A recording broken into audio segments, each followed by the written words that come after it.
Good morning, everybody. It is the Mike Missanelli Show on the air today as we hit the All-Star break with the Phillies in first place after they salvaged one game of a three-game series in San Diego.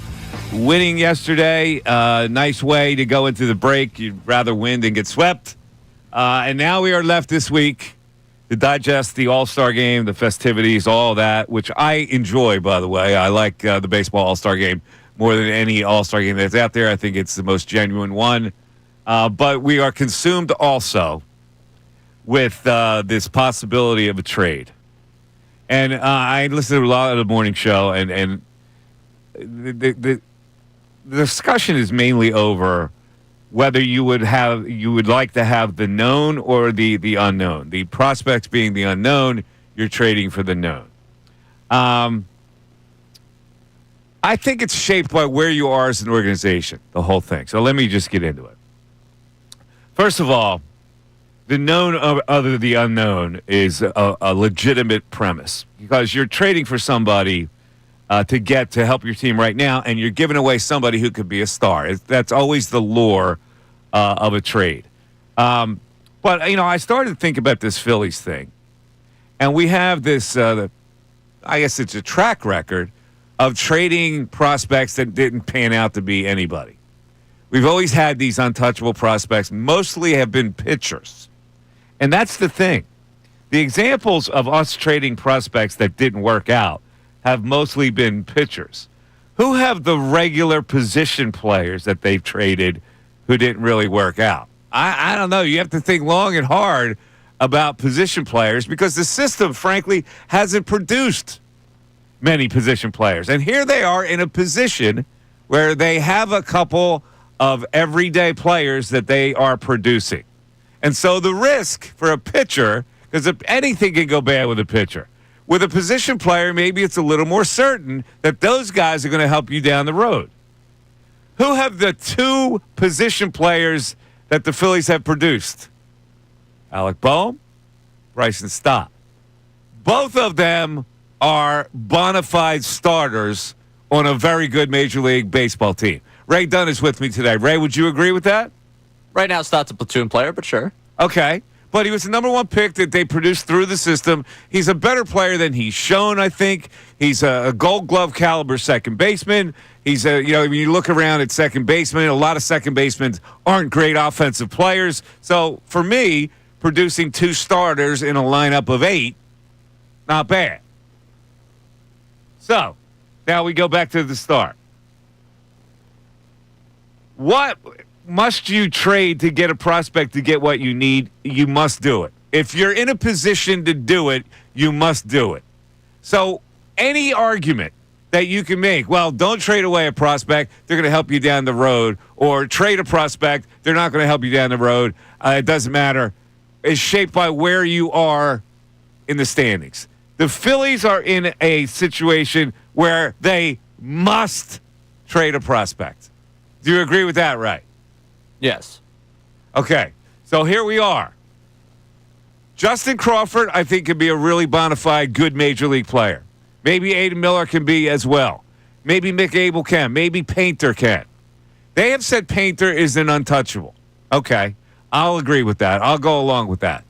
Nobody else in my mind is untouchable as a prospect to get what you need. The Phillies have backed themselves into a corner. They have created a window where they must win now. You can't possibly then think about a prospect hurting you down the road.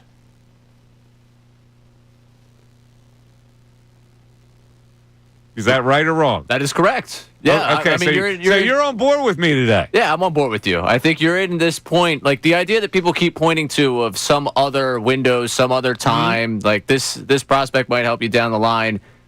Are you going to be able to build a roster this good again, given the constraints you already know you're going to have down the line, money-wise, with contracts you've given out that are long-term? Harper's not getting any younger. Turner's not getting younger. Yes. But guess what? They're signed long-term.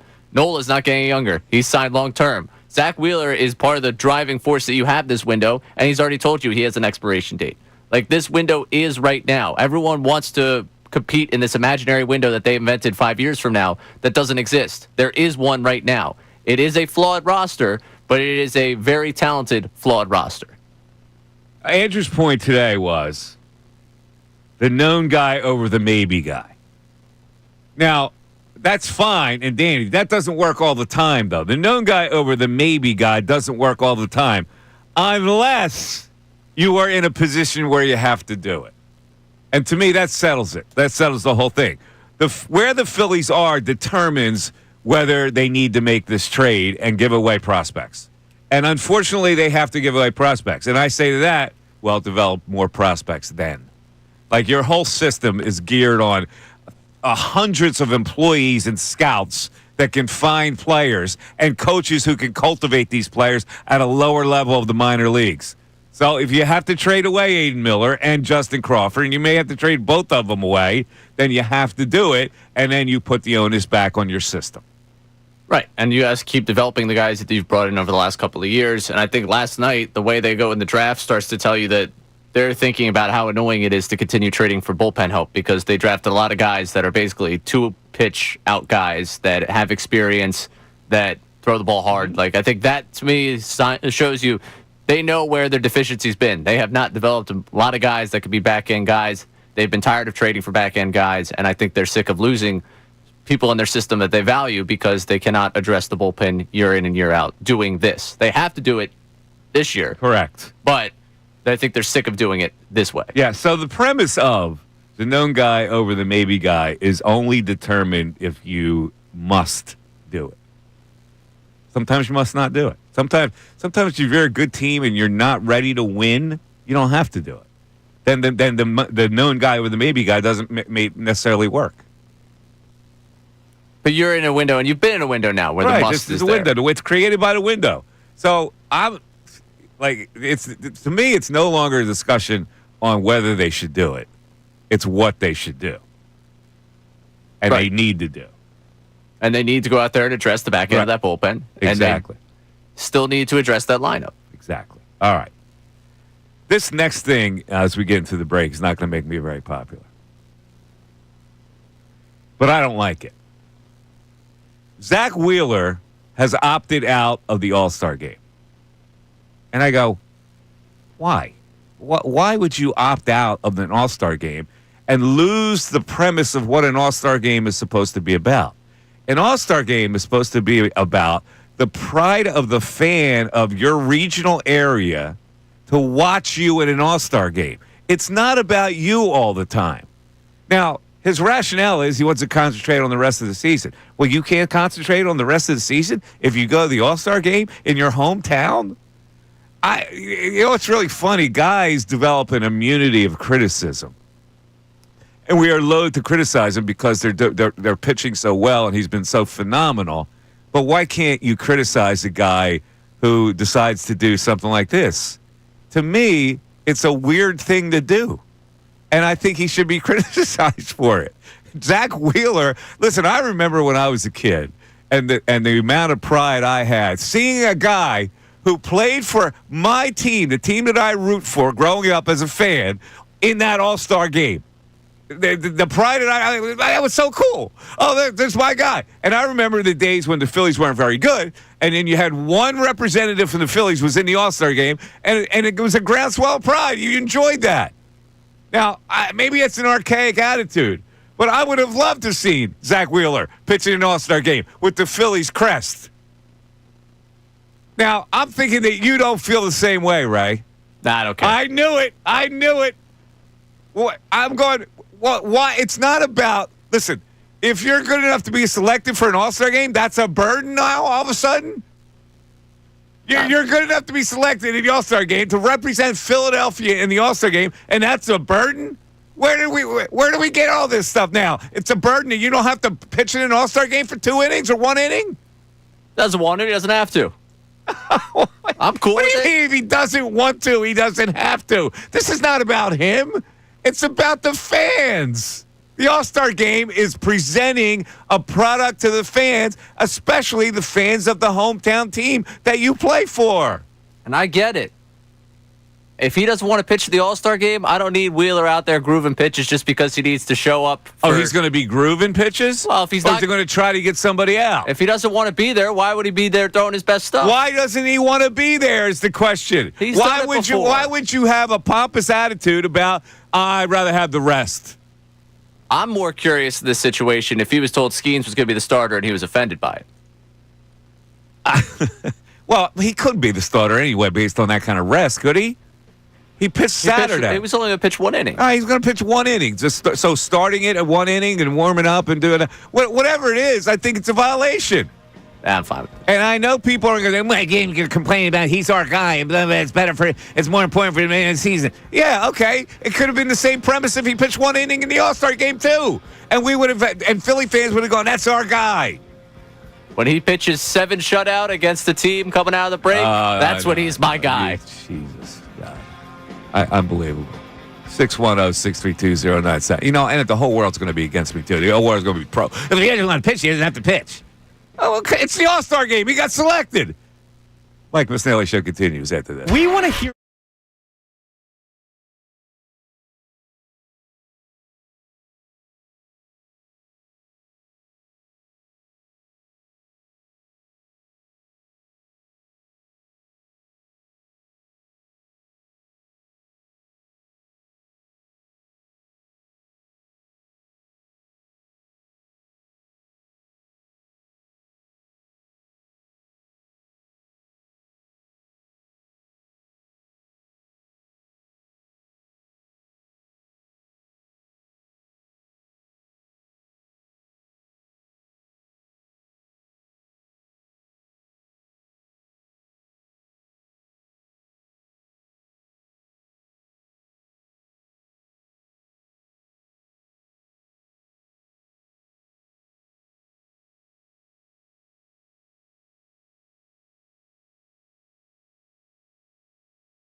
610-632-0975. I mean, listen.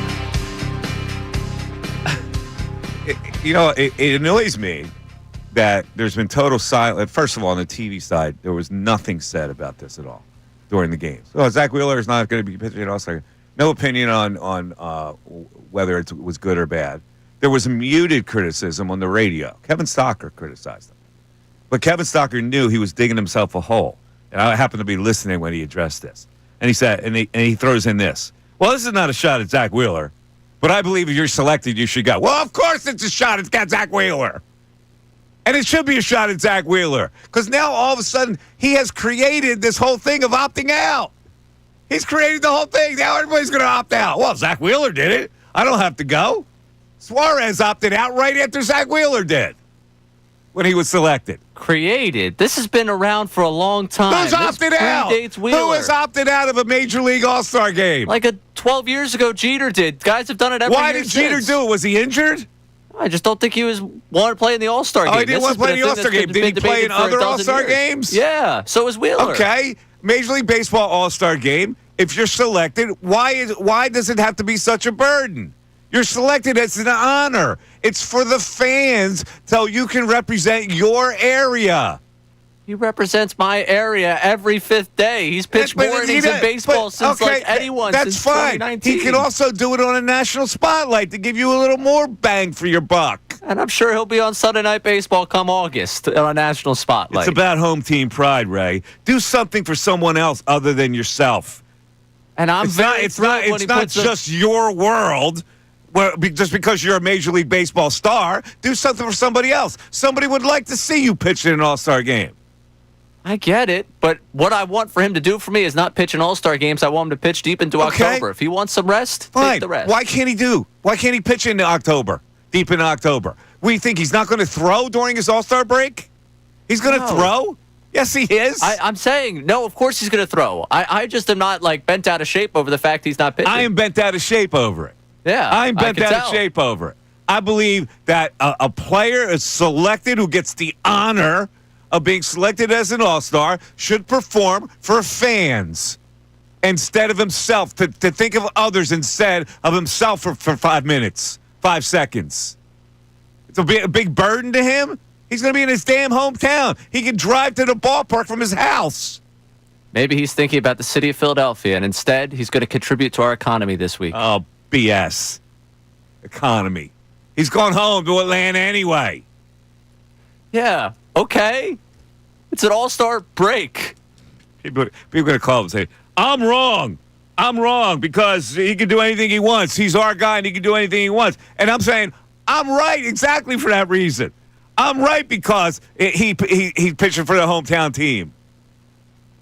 Yeah, he's a 35-year-old guy who's been through the baseball rigors for how many years at this point? He's going to throw as many pitches in an all-star setting as he would on the side when he goes home to work out with some local college team.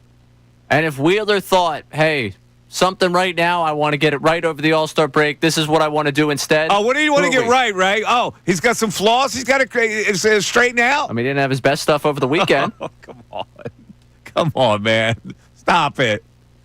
All right. Let's go to the text board. I know I'm getting killed on this. Go ahead. Yeah, some people are going a little bit further than I would here. I'm just indifferent about the whole thing. Some people are saying that he's taken up for his teammates. Matt from Marlton, I have a different take on the Wheeler issue not playing. I think it was more of sticking up for the Turner, Sanchez, Suarez snubs and not pitching shows solidarity. BS. He was selected on merit. The other guys, you can make an example. You can reason why they weren't selected because the voting was a little earlier. This is a common take right now on the text board. MJ from Pottstown. When Wheels decided to opt out, the first thing I thought of, he got mad because they snubbed some of his teammates, so now he's like, the heck with it. Oh, no. I don't think it's that. Maybe he would have said that. You are getting some support here. Uh-huh. John from Fishtown. I lean towards Mike. I think Wheeler should pitch. With that said, the degree to which I care is pretty indifferent. Okay, yeah, I care. I really care. There's one Philly in the whole freaking game, right? They lead the division right now. They're in a high seed in the playoffs. I would like to see my Phillies represented. I would like to see a guy take the mound that was wearing Philly logo. We got another excuse here for Wheeler not going. Wheeler had a kid in June, wants to spend time with his family. Oh, 2 days? Stop. He's going to spend time with his family by going to Atlanta. That's where he lives. We got a texter here that wants to know the difference between your opinion on players playing in the Olympics and playing in an all-star game. What do you mean? If you're anti-guys playing in the Olympics over the summer for an exhibition versus being anti-guys playing in an all-star game. Or being pro. I'm missing the point here with the Olympics. They're saying that you hate players playing in the Olympics. I don't hate players playing in the Olympics. That's what the texter says. Well, where do you get that? Where do I hate players playing in the Olympics? I like the more good players playing in the Olympics, the better. All right. Well, then that person I wanted Embiid to play for Cameroon. That was the take I guess they were going for. Yeah, some people still, we got Mike. I promise you're in the vast minority here. If he wants to spend time at home with his family, a newborn baby, over pitching one inning, a meaningless game for people that don't really care, I don't have a problem with it. Okay, you don't really care. Then you must have a short memory of all the times where there was one Philly in an All-Star game, and you couldn't wait to see the Philly being represented in that All-Star game. You ingrates. All of a sudden, you forget about that, don't you? 610-632-0975. Oh, well, even when they were good, wasn't it? When the Phillies were good, wasn't it nice to see those guys in the All-Star game? Yeah, but all three guys on the right side of the infield? Remember that? Wasn't that fun? I had more to look forward to those years. You also look forward to them playing in the All-Star game. 610-632-0975. Mike Missanelli Show continues. Fanatic Sports Update. Winning the finale. I'm Ray Dunn. This update is brought to you by Bradford White Water Heaters. When you need a new water heater, choose one that is built to be the best. Choose Bradford White. The Phillies won their final game before the All-Star break, beat the Padres 2-1 on Sunday afternoon. They avoided being swept on the backs of another tremendous outing from Christopher Sanchez. The go-ahead hit from JT Realmuto. Sanchez specifically competed in an incredible first half, lowering his ERA to 2.50 as manager spoke on his performance post-game. I'm just so proud of him from where he started and where he's at right now. Not just stuff, but command, poise, and composure. Phillies 55-41 at the break, lead the NL East by a half game over the Mets. Kyle Schwarber will be the lone active representative at the All-Star game on Tuesday night for the Phillies. The Home Run Derby is tonight. We'll have it live for you right here on the Fanatic at 8 o'clock. Last night, the MLB draft got underway. Phillies selected Arkansas pitcher Gage Wood with the 26th pick of the first round. He's most known for his no-hitter in the College World Series. Summer Sixers are winless at 2 games out in Vegas. His first-round pick, VJ Edgecombe, continues to sit out with left thumb contusion. They're back in action on Tuesday night, and the Union won 2-0 over the weekend over the New York Red Bulls, and they regained the top of the table. This update is brought to you by Rapid Radios. Rapid Radios instant push-to-talk walkie-talkies with national LTE coverage. For a limited time, get 60% off and free UPS shipping at rapidradios.com. Use promo code RADIO for an extra 5% off. I'm Ray Dunn on the home of the Union, Sixers, and Flyers. 97.5 The Fanatic and 97.5thefanatic.com.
It is amazing to me that there has been nobody has even given this Wheeler thing a thought.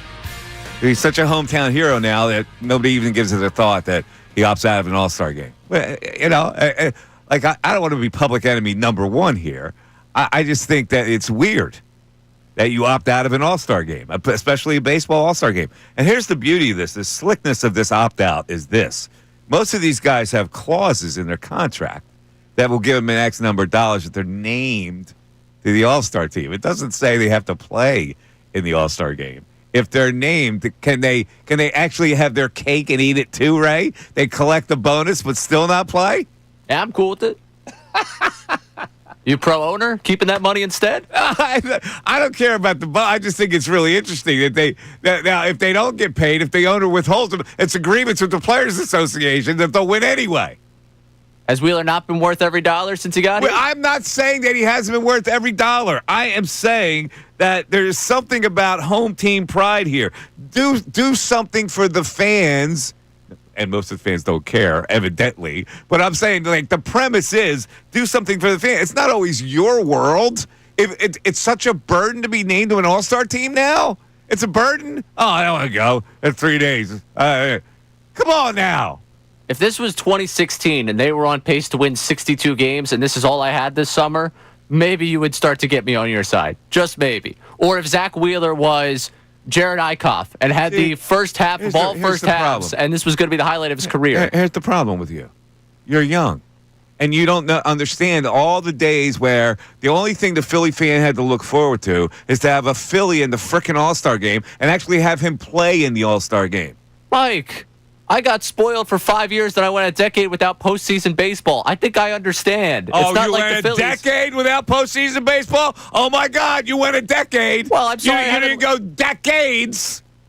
It was always decades in between. You guys did a decade after 83, you got 93. Then you got a horrible 14 years, and then you got the 5 years. This is the way this organization's been. I understand the way the organization's been. I'm telling you, if this team stunk, yeah, I might be a little bit annoyed not pitching in the All-Star game. Now, we're looking at a team that has championship aspirations. We opened this show talking about being all in. Am I wasting my energy being mad at Zack Wheeler, who's pitched 20,000 innings, not going to the All-Star game? It's weird to think that you have been selected for an All-Star game and you opt out. It's just weird to me.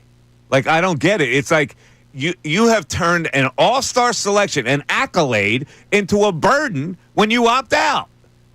Or he just doesn't want to go. It's a burden. He doesn't want to go. It's a burden. Why wouldn't you want to go? Wait, you're selected as the cream of the crop in Major League Baseball sport. You're hanging out. You got the other stars. It's a bonding experience. It's a couple of days where you have to maybe sign an autograph or two. I mean, come on. Let's go to the phones. Let's talk to Greg in Bethlehem, who wants to be first up here. Greg, you're on 97.5 The Fanatic. What's up, Greg? Morning, gentlemen. I think the Phillies find themselves at a philosophical inflection point. You know, go all in to win now or not. Personally, I would go all in because I'd hate to waste the starting pitching we have, which is arguably, that's a tough word, arguably the best that they've had in my lifetime. I think we're in agreement. There's no reason why they shouldn't go all in and trade prospects. And, listen, I love Justin Crawford. I think he's going to be a really good player. I would trade him. You have created some weaknesses on this team because of your inactivity or your wrong decisions, and now you have to correct them. And if the price to pay is you have to trade a couple prospects, you got to do it. You got to give your team the ultimate chance to win here. Well, I agree. I mean, they always talk about the championship window, and, the window is still cracked, but it's not wide open.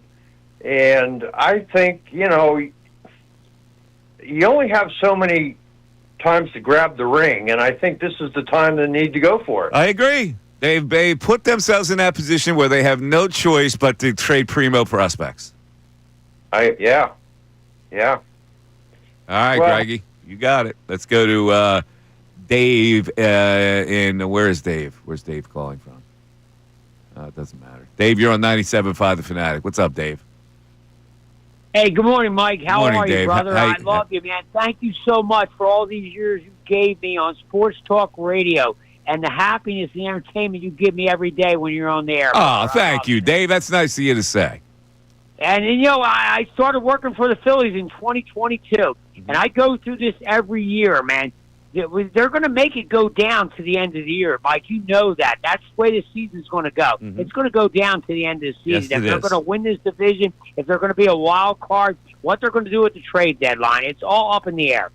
I totally agree. They're going to go down for the division. I think they're going to battle the Mets back and forth the whole month. Without a doubt. And I agree with you, Zack Wheeler. I love Zack Wheeler. I love him. He's a great pitcher. I love him. I've met the man. He's a great guy. Go in and pitch an inning. Just go in and pitch an inning. That's it. You're not going to start until next week. It's a selfish thing to do, really. And people go, well, selfish. How could it be selfish if you're spending time with this man? It's selfish for the game that he serves. Without a doubt. And he should have been a Cy Young Award winner already. Just go in there, do what you got to do, man.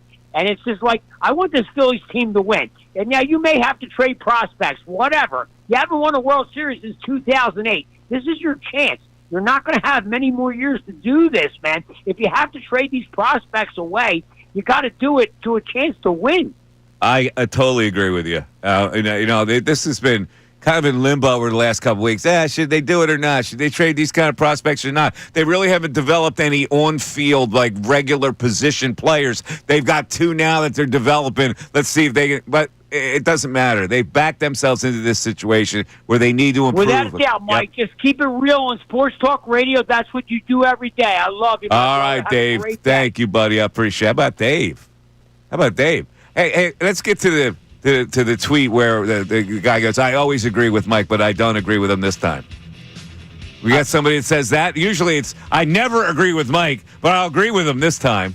Yeah, Derek from Northampton here. I usually always agree with Mike, but when it comes to this All-Star game, Zack Wheeler, if he doesn't want to pitch, he doesn't want to play. If he doesn't want to pitch and he doesn't want to play, then he can just opt out. Unfortunately, the All-Star game means nothing anymore. I'm sure he would have played if it meant that it's possible the Phillies have home field advantage for the World Series, but the All-Star game has no point, and you don't want him to get hurt. Let's quit the whole thing then. I'll tell you what, let's just have no All-Star game. The tradition of baseball All-Star game, the home run derby, let's just cut it out since it means nothing anyway. It's the only game that means something. It's competitive. Mike Missanelli Show continues after this. Do you feel unfulfilled? Do your afternoons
I'm not okay. I'll be honest with you.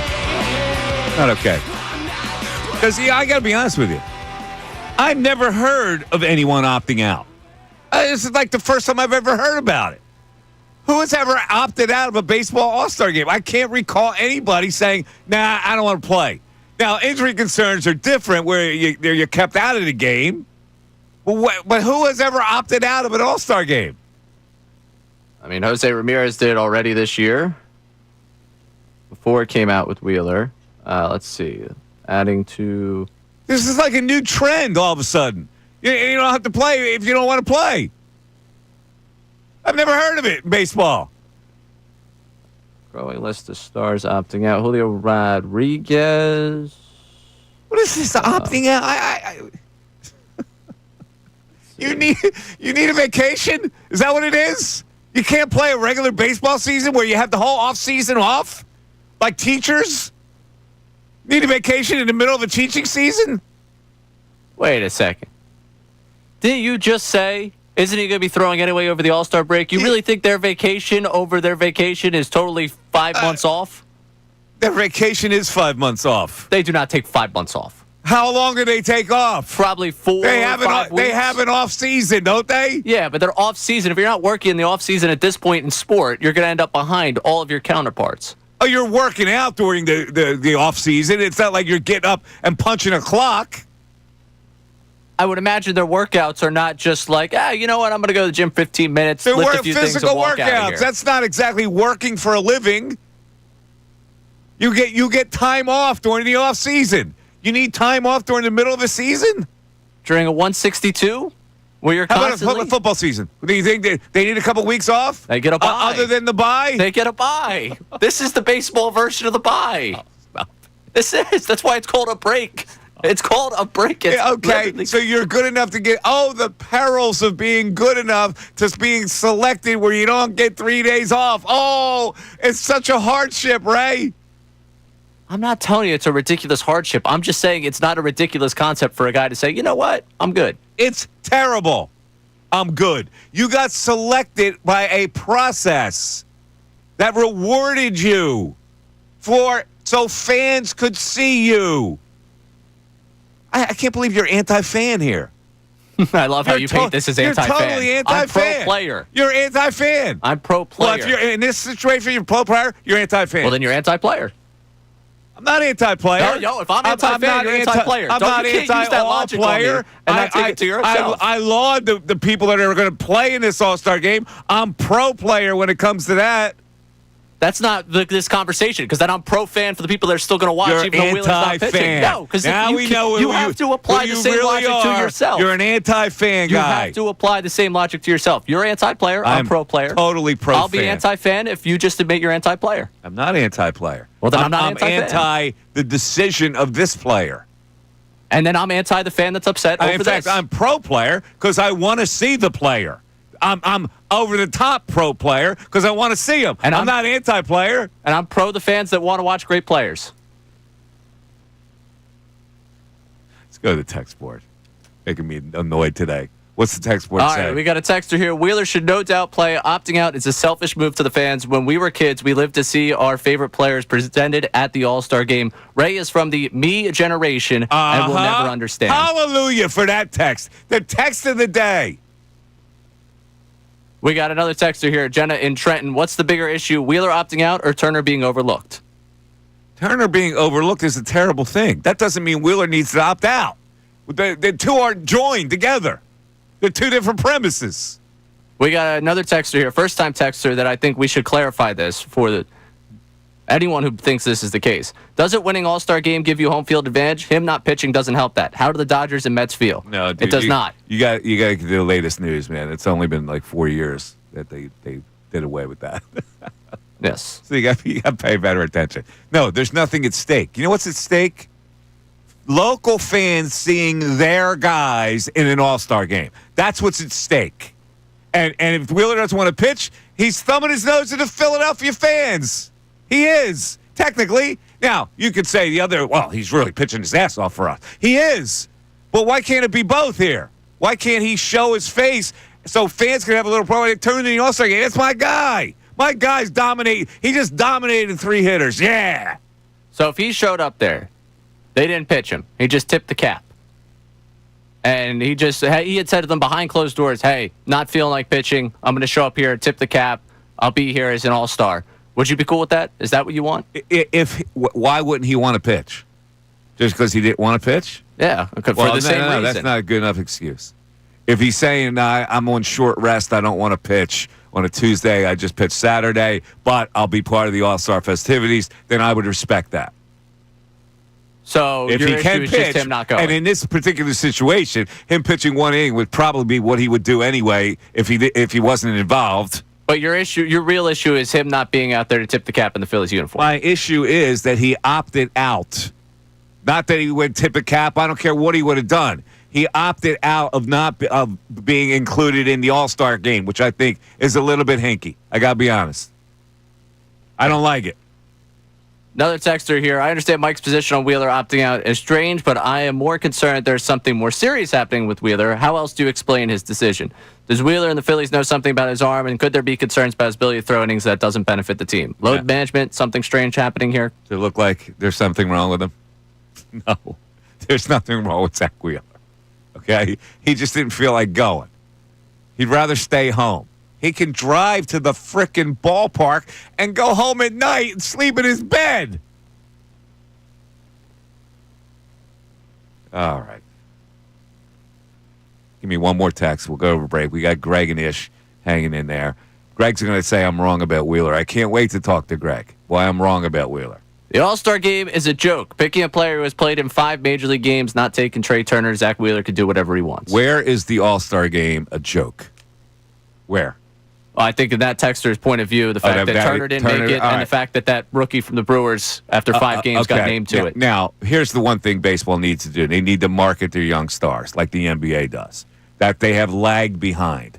So that selecting that Brewers pitcher is going to bring some eyeballs to the screen, and they're marketing a young player. Part of it has to be marketing as well. Turner did not get chosen, and Jason Stark was on this show, and he explained exactly why. The voting was done a long time ago by the players, and it was before Turner had that streak where he is legitimately an all-star. He got hosed. There's no question that Trey Turner should have been added to this roster. I'll agree with that. That has nothing to do with Wheeler opting out. 610-632-0975. Mike Missanelli Show continues. Fanatic Sports Update. We're in the finale. I'm Ray Dunn with this Fanatic Sports Update. The Phillies won their final game before the All-Star break, beating the Padres 2-1 on Sunday afternoon. They avoided being swept on the backs of another tremendous outing from Christopher Sanchez and a go-ahead base hit from JT Realmuto. Sanchez specifically completed an outstanding first half, lowering his ERA to 2.50, and his manager spoke on his performance post-game. I'm just so proud of him from where he started and where he's at right now. Not just stuff, but command, poise, and composure. Phillies 55-41 at the break, leading the NL East by a half game over the Mets. Kyle Schwarber will be the lone active representative in the All-Star game on Tuesday night. The Home Run Derby is tonight. You'll be able to catch it live right here on the Fanatic starting at 8 o'clock. Last night, the MLB draft got underway, and the Phillies selected Arkansas pitcher Gage Wood with the 26th pick of the first round. He tossed a no-hitter in the College World Series. The Summer Sixers winless in 2 games out in Vegas. His first-round pick, VJ Edgecombe, continues to sit out with a left thumb contusion. They're back in action on Tuesday night. And the Union won 2-0 over the New York Red Bulls to regain the top of the table over the weekend. This update's brought to you by Rapid Radios. Rapid Radios instant push-to-talk walkie-talkies with nationwide LTE coverage. For a limited time, get 60% off and free UPS shipping at rapidradios.com. Use promo code radio for an extra 5% off. I'm Ray Down home, the Sixers, Flyers, and Union. 97.5 The Fanatic and 97.5thefanatic.com.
Show. Well, in 5 minutes, ladies and gentlemen, we've got a new segment that we're debuting on the Mike Missanelli Show. And this will, I guess, be alive until something actually happens, right? Yeah, pretty much. It's called Let's Fake a Deal. You've heard of Let's Make a Deal. This is Let's Fake a Deal, where we're going to give you a trade that the Phillies can make at the deadline that would either help or hurt. And you would have to decide whether you would make this deal or not. Is that the way it goes, right? That's the way it goes. And we even have a theme song, a game show theme song to go with it. An intro, too. We have an intro and a game show theme. So we're at 11 o'clock. We're going to present a deal that the Phillies can make or will make or don't make. But it's about you sanctioning the deal or not. You would do this deal or not, and why would you not? Or why would you? I'll give you the option to be a general manager here. Sit next to you in the room. That's right. In right. the back corner. That is correct, because I'm at the back row, and I'm just throwing in my 2 cents as the 17th assistant general manager at the Phillies have. You think you would say a second time during the meeting today to re-sign JT after yesterday? Well, as you know, I deal in absolutes. And for the people that think that you can do better than JT Realmuto, a catcher, you're insane. And I know he's older. He's on a hot streak right now, but this conversation was alive before he was on his hot streak. You still didn't have a better option. So you now have backed yourself in the corner that you have to re-sign him and extend him. And I'm already on the record saying if you don't re-sign Kyle Schwarber, you're out of your mind as well. Which I would agree with. All right. Let's go to Greg in Lancaster. Greg, you're on 97.5 The Fanatic. What's up, Greg? How you doing, Mike? What's up, man? You know, I've been listening to you a long time, and I usually agree with you, but I think I don't think you're way off base about the Zack Wheeler thing for another reason. I understand what you're saying about wanting to see your guy in the All-Star game, but we're men of certain age. Back in the day, the only time you got to see your guy on the national stage was either they played the afternoon game with Joe Garagiola and Tony Kubek and the All-Star game. Other than that, you didn't really see your guys on a national stage. It's totally different now. You see them all over, and I can understand why younger people, they don't really care about that stuff anymore. I don't know what the point of your call is. This is simple to me. It's about others. The All-Star game is about others. It's not about the guy. It's about others. You're presenting an All-Star team to fans who are loyal to the sport. That's what the All-Star game is about. My point is you say you want to see your guy in the All-Star game. I understand that, but that point comes from a time when you were younger. No, it doesn't. It's still alive. Wouldn't you want to see? Aren't you going to be excited to see Kyle Schwarber bat? Maybe. What do you mean maybe? Of course you will. He's got Philly. He's going to wear a Phillies jersey. I'm telling you, when I was a kid, that meant something to me. It doesn't mean anything to me now. It doesn't. It doesn't. But let's get to the. All right, let's. I want my team to win. Your team can win, and then you can still have an All-Star game. Okay, let's get to the point. Hold on a second. Let's get to the point where he opts out. You don't care that he opts out? No, I don't care. Why not? I don't get why not. He's a Philly who got selected to the All-Star game, and he said, "Nah, it's not for me. I'm above that." What? I don't get it. I don't get where you're coming from. Well, I mean, I think in reality, I think the other sports have demeaned All-Star games. We're not talking about the other sports. We're talking about baseball. It's the purest All-Star game you have. That's left, yeah, but people look at All-Star games and who cares? No, they don't. Not for baseball. Baseball, they're still interested. Mike. It's a sign of the times. The baseball All-Star game is still, people are still interested in it. They're interested in the home run derby. The numbers that watch it are immense. They have a production around it. I mean, I get all that, but I think we've arrived at a time where All-Star games are a thing of the past. Yeah, not in baseball, Greg. I'm sorry. I disagree with you. Not in baseball. Baseball is the purest form of an all-star game because it is competitive. A pitcher is trying to get you out. A pitcher is not out there going through the motions. A pitcher has pride. A pitcher wants to get the guy out. He doesn't want to give up a home run to a guy in an all-star game. It's the ultimate challenge. The best against the best. The best pitchers against the best hitters. You can't do any better than that in an all-star game, in any sport. It's 11 o'clock. It's the Mike Missanelli Show. You're listening to WPEN and WPEN HD1 Burlington, Philadelphia, a Beasley Media Group station broadcasting live from the Comcast Business Studio, powering possibilities. It is now time for Let's Fake a Deal. It might be a bullpen pitcher. It could be an outfielder. Or what if it's both? Let's find out on Let's Fake a Deal. Here's your host, the 17th Assistant General Manager of the Phillies, Mike Missanelli. Oh, yes, here I am in the back row in that meeting, throwing in my 2 cents. Hey, Dave Dombrowski from the cheap seats. Let's fake a deal. Here's the deal we're going to fake today. The Phillies acquire Pirates right-handed pitcher David Bednar, 2-time All-Star, has a 2.61 ERA in 31 innings with 12 saves this season, has not been as dominant as he was in the past, but still a worthy contender.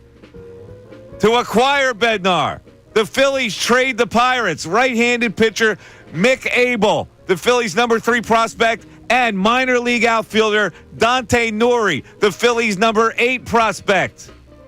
Would you do this deal? Why or why not? 610-632-0975 on the text board or on the telephone call. We really like your opinion. That's the deal. That's the guy you acquire, David Bednar. To get him, you give up Mick Abel and Dante Nori, the Phillies' number 8 prospect. Now, are we supposed to give our opinions with this, Ray? Yes, we are. Well, I'm in. Okay? I am in as quick as you can say I'm in. Because to me, that is not a major part of giveaway to get a guy like David Bednar. It's almost a steal, in fact, for me. I am also in. I do believe this is amongst the more expensive packages to get Bednar. I think that Abel, probably another top 10 prospect, is a little rich for my blood. If you were telling me that we're sitting here July 31st and I'm staring at the clock and this is what's on the table for the Phillies to do, and they have not yet acquired a back-end arm, then yes, I'm hitting the accept on this trade. The issue for me would be the fact that it does feel like it's a little much for him. Would I want to go 2 top 10 prospects for him as compared to another bullpen arm? I think that for this fan base, I'd be interested to see the reaction to Bednar, given the fact what he was last season, what he was at the beginning of this season when he got sent down. But ultimately, I think he's a guy that's experienced the 9th inning, and right now we have Romano, who's experienced the 9th inning, but doesn't look like he should be in the 9th inning. Orion Kerkering, who's hardly experienced the 9th inning, and Matt Strahm, who I don't believe is a 9th inning guy, as our back-end options. So any guy that has experience in the 9th as a closer is more valuable to me. I would still accept this trade, though I think it's one of the more expensive packages. Really? You think Bednar. That's expensive? I Here's don't why think I he'll don't be think top it 10. is expensive. Dante Nori is their number 8 prospect. The Phillies' number 8 prospect is a lot different than another team's 8th prospect. That doesn't mean that Dante Nori is a great prospect. It just means he's number 8. Mick Abel, at this point, I have no idea. I really have no idea. And if I have no idea on a pitcher, if he turns out to be something, I'll have to bite the bullet on that. But he could just as easily go the other way. He's like right in the middle. I have no idea what he's going to be. Dante Nori, I don't think. You can draft the Dante Nori in the next year's draft. In this year's draft, you may have drafted Dante Nori. So I think that is a absolute no-brain trade that I would make to get David Bednar. And you're right. We don't know if he's a 9th inning guy, but he's another candidate to be a 9th inning guy because the ones you got aren't exactly 9th inning guys. Correct. We got some early reaction on the YouTube chat. Some people quickly upset with this, saying that they think that you could do better than this deal.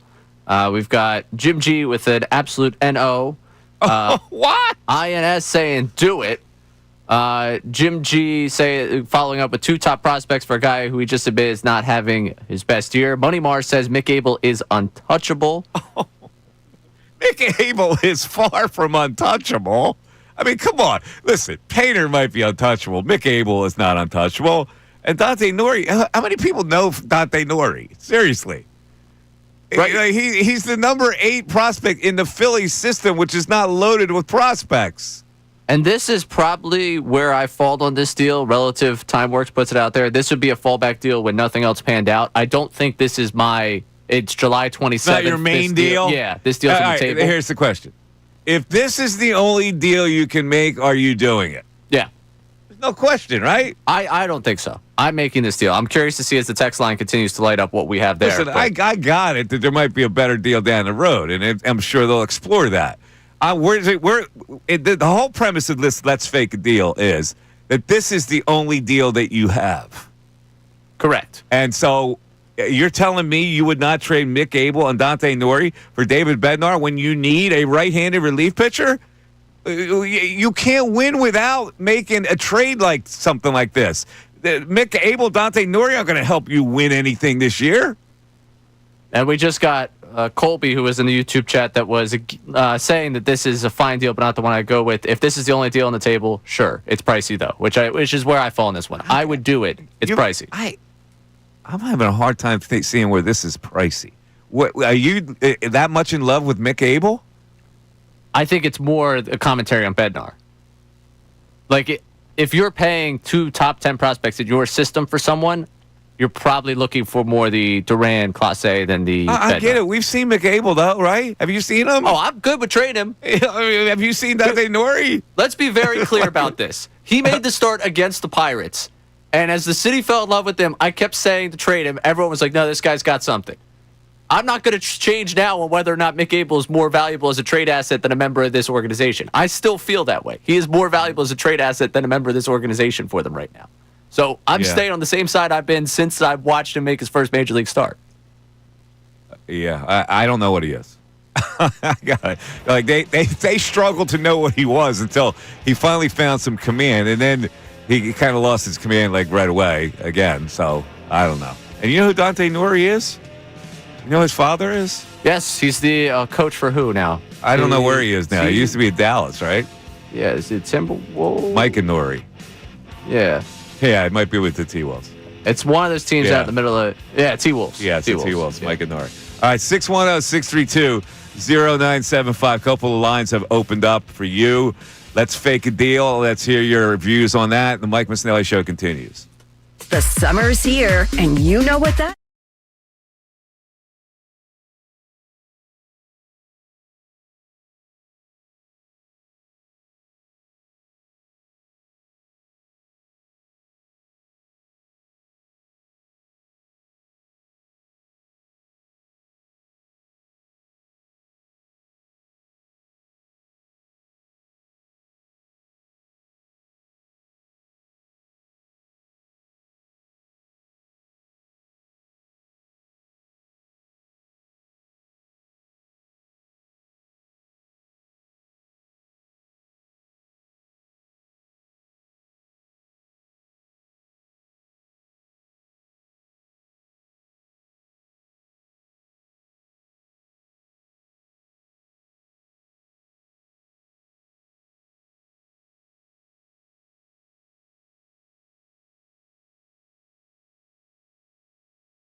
7-11, Mike Missanelli Show, 97.5 The Fanatic. I had an ordeal, a near catastrophe at the beach this weekend I'm going to talk about a little bit later. It involved chasing down an errant dog. Your errand? Not my dog. Okay. Phew. Not my dog. However, I was also with my dog, and hence the dilemma. A runaway dog. I have 2 dogs on the beach. One of them runs away. Off the beach, into the town. Oh, jeez. And I want to know what people would have done in my situation. We get like a Mikey 5K here? Yes. Oh, nice. Basically. So I'll talk about that a little later. Let's go back to the text board. We've got plenty of text on the trade proposal. Let's fake a deal. What do you have, Ray? John from Bucks County for Bednar, done. Abel is expendable. That's the way I look at McAbel. He's totally expendable.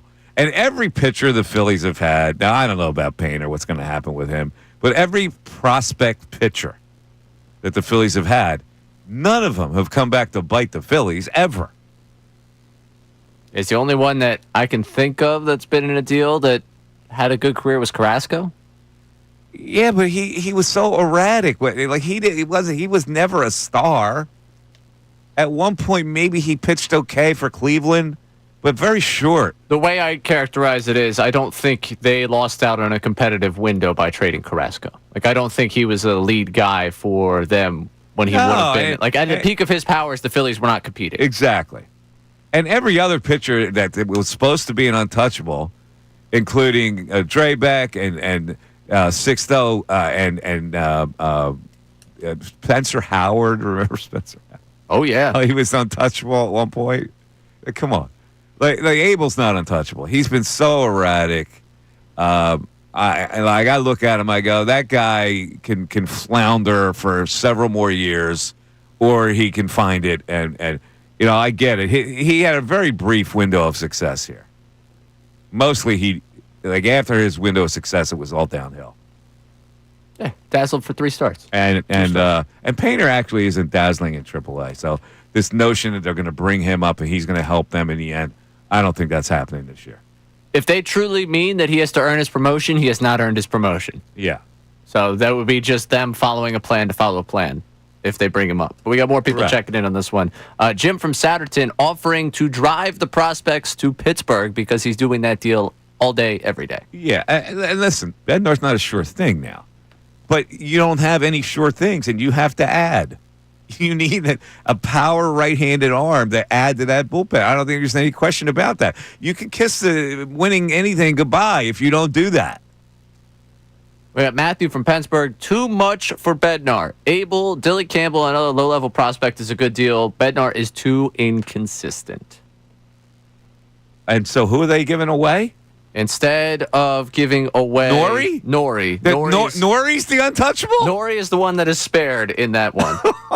Come on, man. What do you know about Nori? He likes Dante Nori. I'm just reading the text here for you. You can trade Abel, but Nori is the one you have to preserve? Come on now. Yeah, instead of it being Abel and Nori, it is Abel, Dylan Campbell, who, for those unfamiliar, Campbell down in AA with the Reading Phillies, who is listed most recently on their top 30 prospects as prospect number 30, and another low-level prospect. I would say it's going to be a little bit more expensive than a guy who's below Otto Kempt on their prospect list. All right, let me just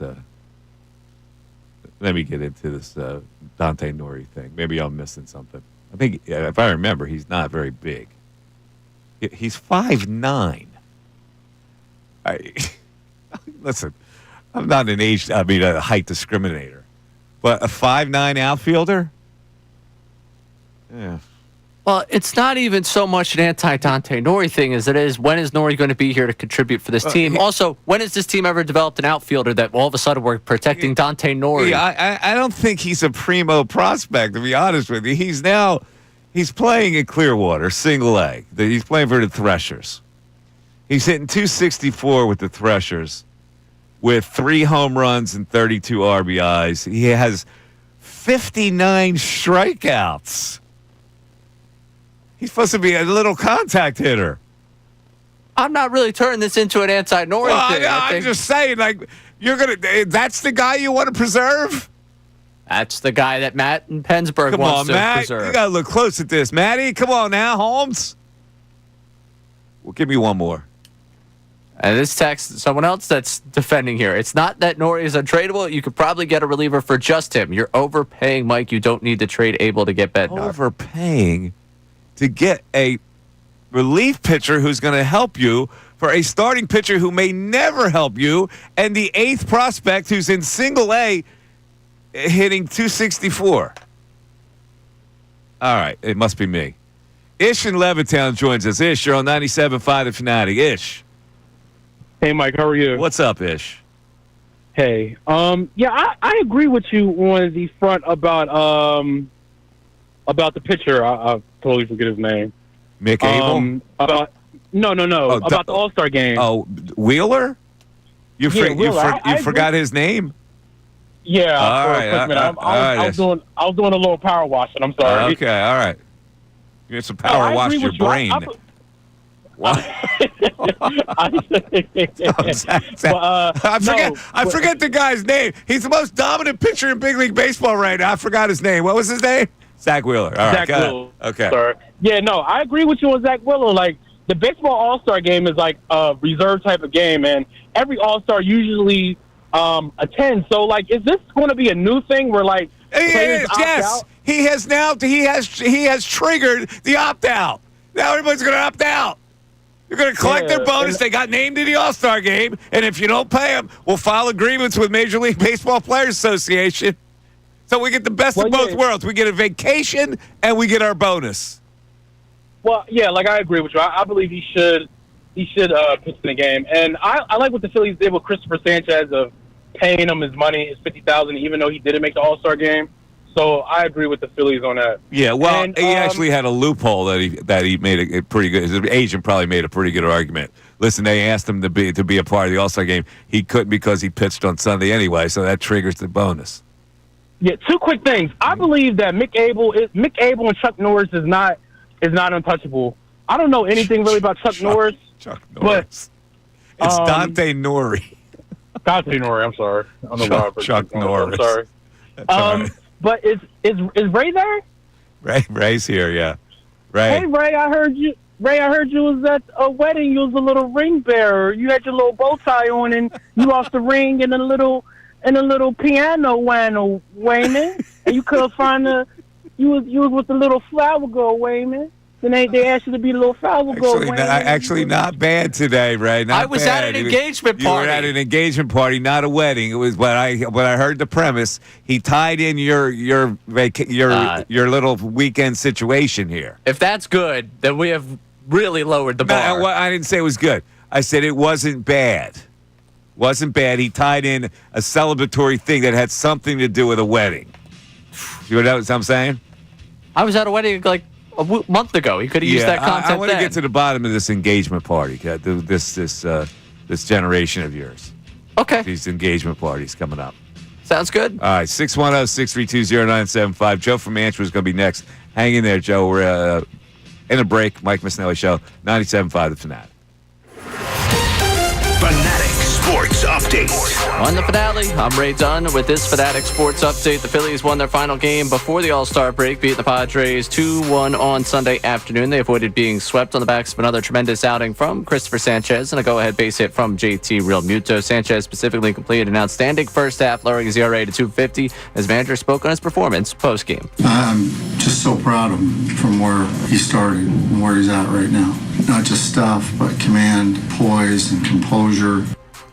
Phillies 55-41 at the break, leading the NL East by a half game over the Mets. Kyle Schwarber will be the lone active representative in the All-Star game on Tuesday night for the Phils. The Home Run Derby is tonight. We'll have it live for you at 8 o'clock right here on The Fanatic. Last night, the MLB draft got underway. Phillies selected Arkansas pitcher Gage Wood with the 26th pick, who tossed a no-hitter in the College World Series. Summer Sixers winless in 2 games out in Vegas. His first-round pick, VJ Edgecombe, continues to sit out. They're back in action on Tuesday night. And the Union won 2-0 over New York Red Bulls over the weekend to regain the top of the table. table. This update's brought to you by Family Jewelers. Get engaged, get a ring, they'll light her eyes up. See Angela and the team at Family and Company Jewelers on Route 70 in Marlton, South Jersey's Diamond Destination. Also brought to you by Macy's Backstage.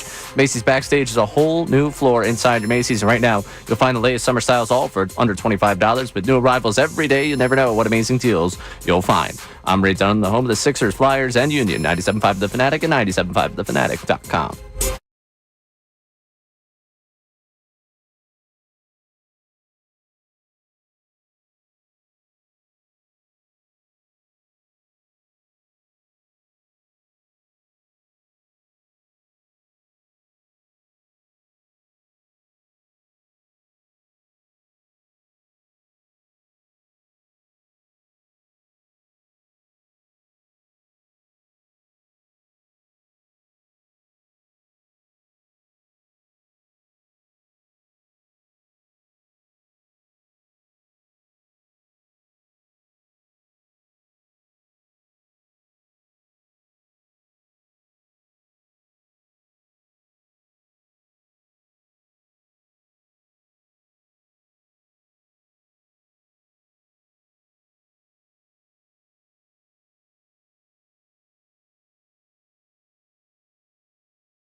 7-5. I want to get back to the phones, and I got to tell this story, this dilemma that I went through, which was really could have turned into a catastrophe. So Joe in Mantua joins us. Joe, you're on 97.5 The Fanatic. Joe. Hey, Mike, how you doing? What's going on, Joe?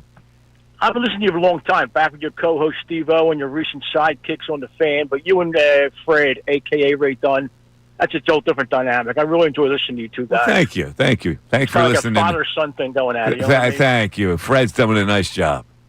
Yeah, he is. Yeah. As far as that trade, I do it in a heartbeat, but it's not going to be enough. They got to do more than just that. Well, yeah, but so what we're saying, if this is the only deal that's left to them, would you do it? Yeah, absolutely. You have to, right? And hopefully them guys start hitting a little bit, like Castellanos waving the balls, put outside and whatever. But yeah, I would do it in a heartbeat. Okay. And as far as Wheeler and the All-Star game, it's kind of like I used to tell my kids there's 1-2s and half-2s. This is kind of a half-2. I mean, just for the it shouldn't be a burden to get selected to the All-Star team. I mean, there's I remember being a kid, like waiting for your Philly to show up. A lot of times you'd be a pinch runner in the 7th inning. Exactly. Back then. Exactly. Like with Wheeler, there's a lot of 10, 12-year-old kids wanting to watch the All-Star game for that reason. And that's what I'm saying. It's not about you to a certain extent. It's going to inconvenience you to be part of an All-Star game. All right. If you look at it that way, just look at it the other way. People want to see you in the All-Star game. Yeah, like I said, I mean, he's in Atlanta anyway. I mean, take a couple hours out of his day, and doesn't make any sense to me. It really doesn't. I think it's a really selfish act. Yeah, I don't know. Well, like I said, to each his own. But all right, Joe, you got it, buddy. Appreciate the call. It smacks as a little selfish. I'd rather have time to myself. Well, you were good enough to be selected to the All-Star game. You know, if you weren't, you would have had the time to yourself. You know, chance you're unfortunately you're good. So there you go. Oh my God, if I'm good, the peril. I might have to get selected for the All-Star game and spend 3 days. It doesn't make any sense to me. It's really an incredible thing. You want to be so good at your job that you get paid well to do it, but you want to be just bad enough where you don't get paid well, where you don't have to go work. Exactly. Look at it. It's a bright side. I'm not good enough, so I get to spend 3 days with my family. You want to make one All-Star game the year that you are free agent eligible. That's what your ideal circumstance is. Get one of those 7-year contracts for $100 million plus, and then you never have to go to an All-Star game. Yeah. Like what? Has Swanson made one since he signed with the Cubs? Like someone like that, you know? Yeah. Has Bogart's been back since he was a Padre? Something like that. Yeah, but they get to spend time with their family. Don't worry about it. It's great. Good for them. Take the week. Spend with their family. Would you be in favor of them extending the break? It's so essential for them to get a vacation in the middle of the year. It's 162 games, Mike. I know. You need those 3 days. Come on, man. Come on, stop. You act like it's not a tough thing to do. Oh, it's just terrible. It's terrible to play Major League Baseball. Terrible. It's so inconvenient. You need a 3-day break. Anti-player. Yeah, I'm anti-player. All right, let me tell this story. So I'm at the beach, and I got custody of 2 dogs. My dog, my girlfriend's dog. She has a miniature Australian Shepherd. She's not down at the shore. It's just me. I take the dogs to the beach because they liked after 6 o'clock. People are off the beach. Take the dogs to the beach. I like to throw the balls to them. They chase balls. Normally, it's a harmless thing.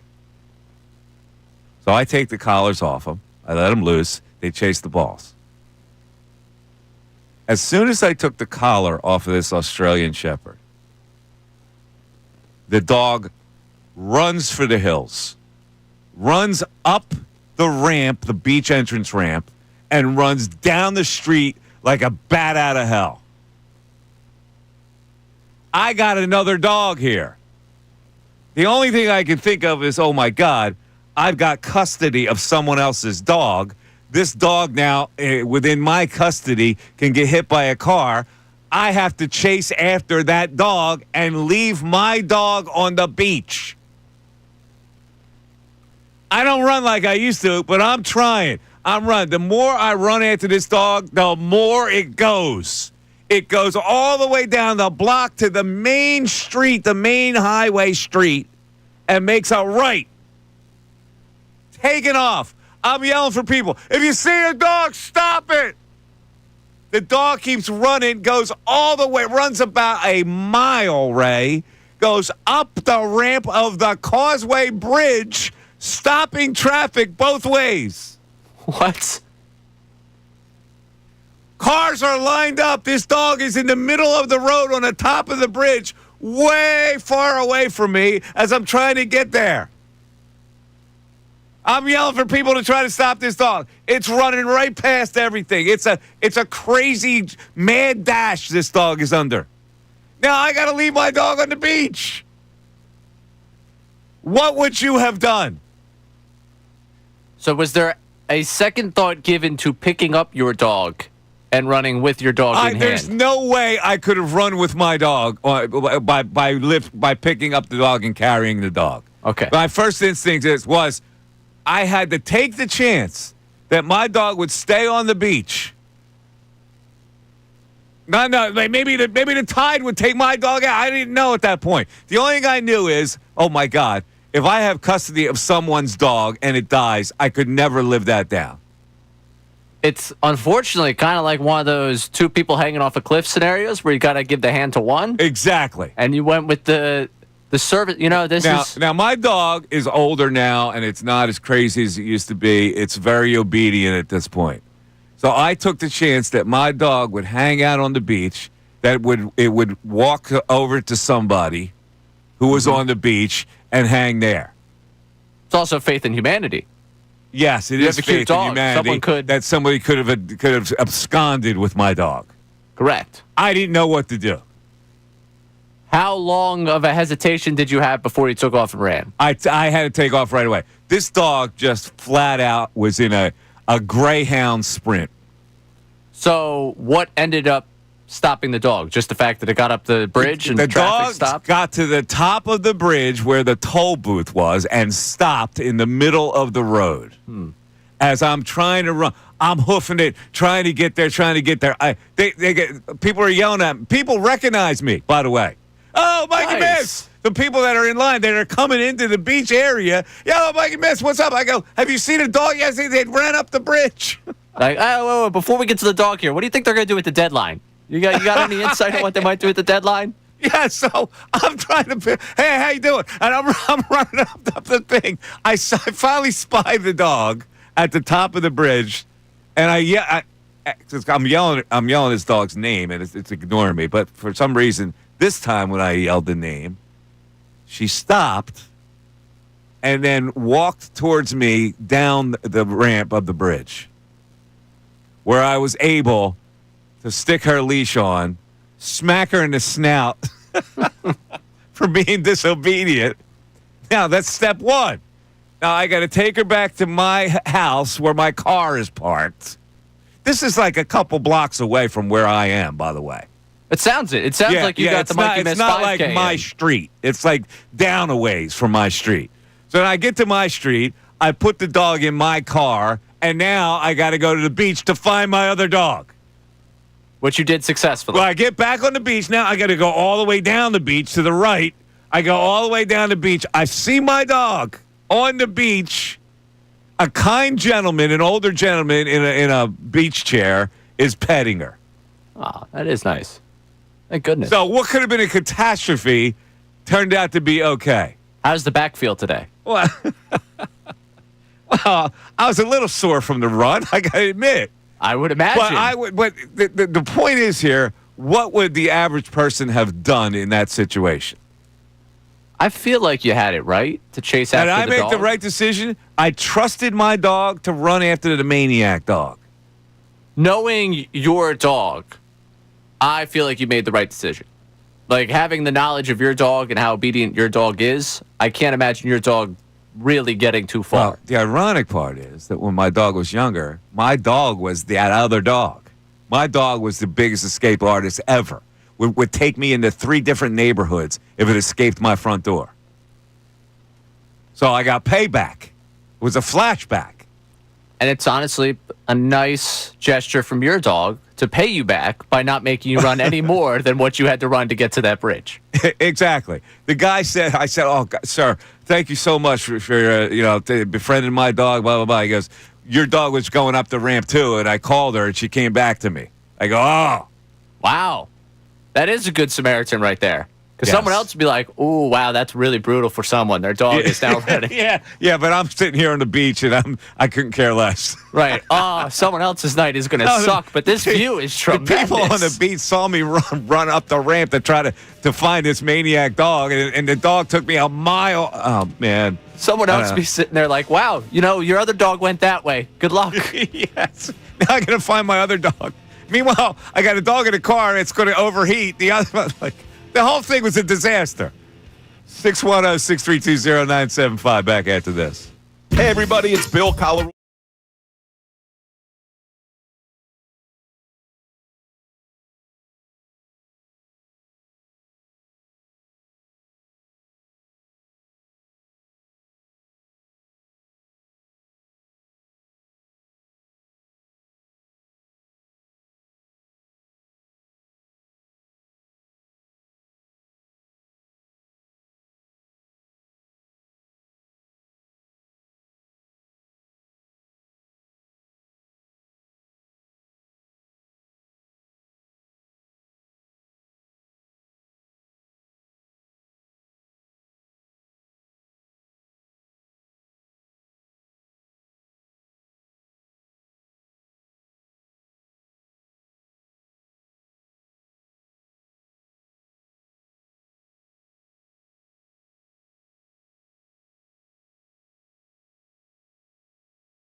11:42, Mike Missanelli show. Got a lot of texts on the dog scenario. I gotta be honest with you. I had to make a split-second decision. And the split-second decision I made was trust my dog, go after the other maniac dog. And it worked out. By the grace of God, by the grace of the great dog gods in the sky, it worked out. What are they saying on the text board, Ray? A lot of people saying it's a credit to the GF that you went after the dog. What? Meaning what? That it's a sign of caring on your side for her that you went after the dog and left your dog behind. Well, when faced with something like that, if you have custody of someone else's dog, no matter who it is, how could you ever live down the fact that in your custody something bad happened to that dog? You know, that's what I processed in my head. Like, oh my God, I'm being trusted here with someone else's dog, and like, how could I explain that to anybody? No, it's impossible. And there was a texter there that said there's no way you could explain that one. You would just that would be the end right there. You have to take the hit, and you would feel terrible the rest of your life if something like that happened. Now, it wouldn't have been my fault. The dog just took off, so nothing I could have done about that. Yeah, the dog had a moment. There was I don't want to say anti-Shepherd or Austin Shepherd on here, but they're a little crazy. They are. They're crazy. This dog is crazy. But they're in constant motion. Most of the texts came in here praising you for your decision. There was a text come in, does the dog have tracking? Would that have been an option for you? The dog does not have tracking. I don't even know what my dog has a chip. When she was a puppy, I got a chip put in her, so you can find her anywhere. But like my point was, like, what am I going to have to do? Am I going to have to try to find her, like through a chip? She doesn't have a chip, this dog, so I couldn't have done that anyway. That was what they were asking for. If there was a chip to follow. There was no chip. It was all about you running down the dog.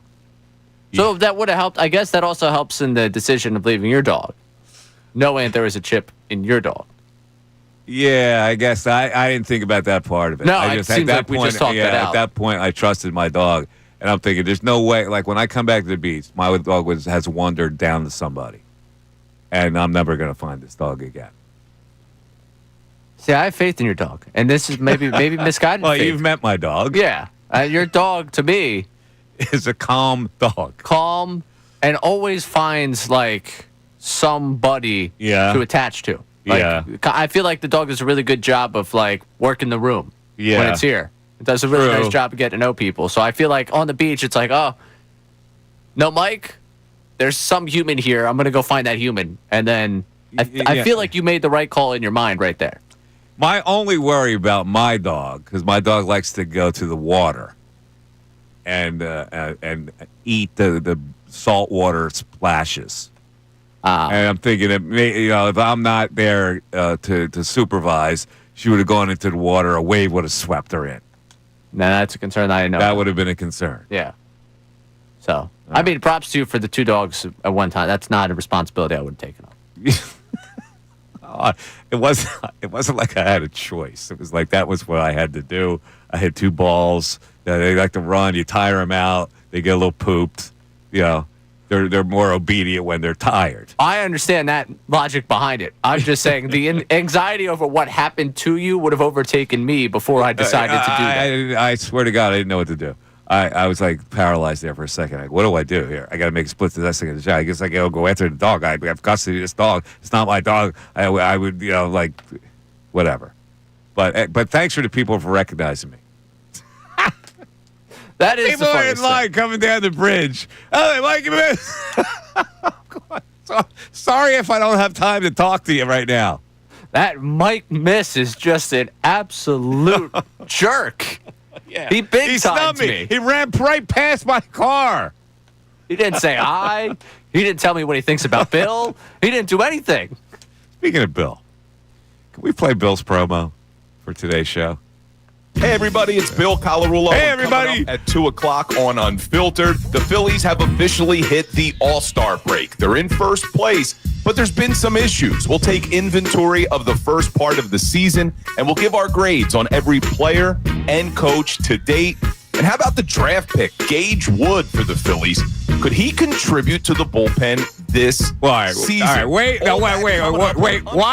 Wait, what did he say?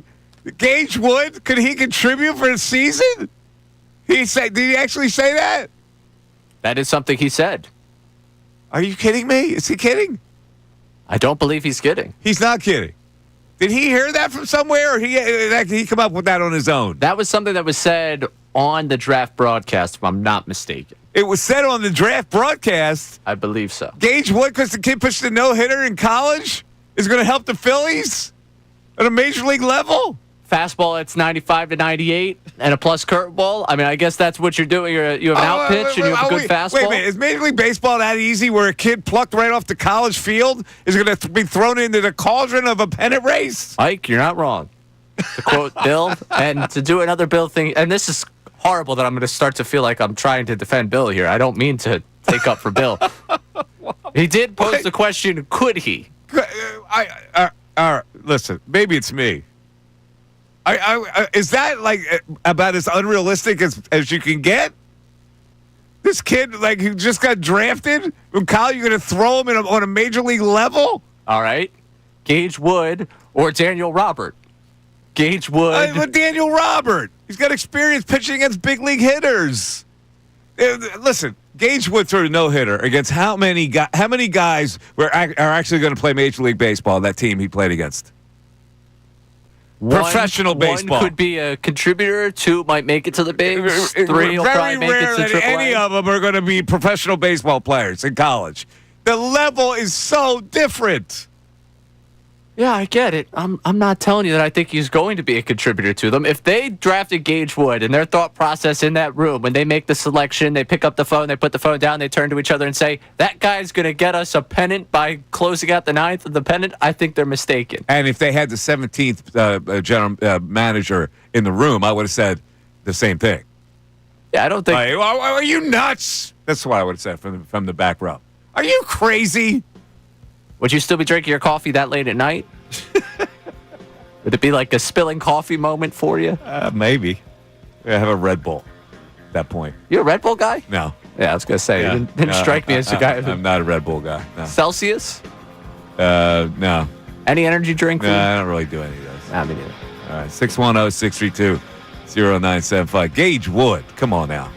You got to gauge your feelings here. Mike Missanelli Show, 97.5 The Fanatic. Fanatic Sports Update. Headed into the break, I'm Ray Dunn with this Fanatic Sports Update. The Phillies won their final game before the All-Star break, beating the Padres 2-1 on Sunday afternoon. They avoided being swept on the backs of another tremendous outing from Christopher Sanchez and a go-ahead base hit from JT Realmuto. Sanchez specifically completed an outstanding first half, lowering his ERA to 2.50, and his manager spoke in his performance postgame. I'm just so proud of him from where he started and where he's at right now. Not just stuff, but command, poise, and composure. Phillies 55-41 at the break, leading the NL East by a half game over the Mets. Kyle Shore will be the lone active representative in the All-Star game on Tuesday night. The Home Run Derby is tonight. It'll be live at 8 o'clock. You can listen to it right here on 97.5 The Fanatic. Last night, Major League Baseball draft got underway. Phillies selected Arkansas pitcher Gage Wood in the first round. Wood, known for his no-hitter in the College World Series. Summer Sixers winless in 2 games out in Vegas as first-round pick VJ Edgecombe continues to sit out. Sixers back in action on Tuesday night. And the Union won 2-0 over New York Red Bulls to regain the top of the table over the weekend. This update's brought to you by Macy's Backstage. Macy's Backstage is a whole new floor inside your Macy's, and right now you'll find the latest summer styles all for under $25. With new arrivals every day, you never know what amazing deals you'll find. I'm Ray Dunn, the home of the Sixers, Flyers, and Union. 97.5 The Fanatic and 97.5thefanatic.com.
dumbass question. I'm the dumbest coach in the world. Hell yeah. Keep the main thing the main thing. That's the funny thing that makes me chuckle. 11:55, Mike Missanelli show. Yeah, I was actually talking to Bill Colarulo there in the hallway coming down. We were talking about Gage Wood. He's late today. Yeah, well, normally he comes in at like 9 o'clock, right? Yeah, he's very late. Hi, Bill. Yeah. Good to see you. Hi, Bill. Good to see you. All right. News is coming up at 12 o'clock. So the first couple hours we've talked about the Zack Wheeler situation. I find it really odd that he would opt out of an All-Star game, and I actually don't like it at all. Well, who cares what you like? It's his life. Yeah, it is his life, but the All-Star game is really a presentation to fans. And when you get chosen for an All-Star game, it's supposed to evoke a little civic pride. You're representing your team, and fans of your team are watching it, and they have a little pride that a member of their team is in an All-Star game. I just don't know how you could be selfish enough to just shirk that and say, nah, it's my world. Everybody else is just walking through it. Oh, and the other thing is, of course, the trade. The Phillies must trade a prospect to get what they need. It's really simple. I've given this a lot of thought, and as much as I don't want to trade position player prospects, because they don't really produce a lot of position player prospects. When you look at the Phillies, they've produced Bohm, they've produced Stott. Everybody else, other organizations have produced, and the Phillies have acquired them. But it's irrelevant. The Phillies have put themselves in a position where they have no choice but to do it. And that's good and bad. It's good in that your team is good enough that you've created a window that you can win something in, and it's bad that maybe you have to sell out to continue to do that. So I don't know. They have produced 2 starters through their system. So you can argue that, well, they're going to produce a couple more, Justin Crawford and Aiden Miller, just like they produce Bowman Stott. And you need to do that every once in a while. You can't just buy or trade for other people's prospects. You have to produce some homegrown prospects. So from that standpoint, it hurts. But listen, if the Phillies don't do it, can you realistically think with this team that they're going to win the championship, they're going to win the World Series? No, right? We can all agree on that, right? Yes. Okay. I'd They're like just to a point- little short. In their current form, they're a little short. One thing you said there is very interesting because Bohm and Stott kind of are the high water marks right now for position players developed within this system that got to the majors. Would people be upset if they watched the careers of Bohm and Stott happen somewhere else? No, not right now because they haven't really lit it on fire. But I think that's the point to like the trade thing here. Like even if Bohm and Stott are like your top, I guess, achievers out of the system, if you make that trade for someone that's and I'll take the phrasing from Andrew Salciunas this morning, the known commodity. Yeah. Like how upset would people be? I think some people would be mad if Bohm made an All-Star game. Yeah. It's not that he's been a bad player at the Major League level. He's been a solid player, I think. But not a be power upset? hitter, but a solid player.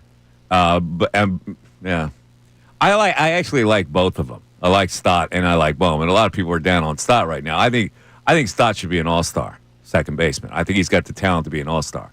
He's a really good defensive player, and I think I've seen him be a better hitter than he is. I don't know why he hasn't turned into a better hitter because I saw it early on. He just doesn't make hard contact. Yeah, I don't know. There's something wrong. There's something that needs to be tweaked with him.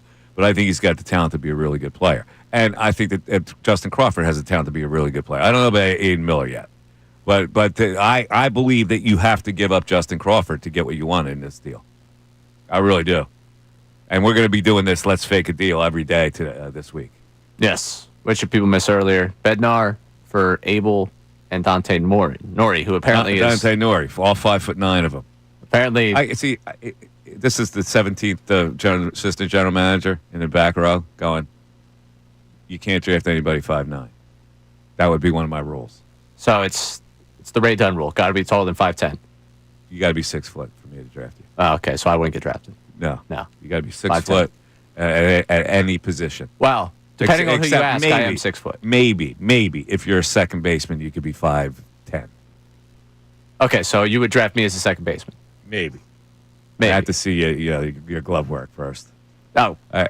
Elite defender. I have to see you go up the middle and swerve your body to throw a guy out. Tremendous out there. Don't you worry.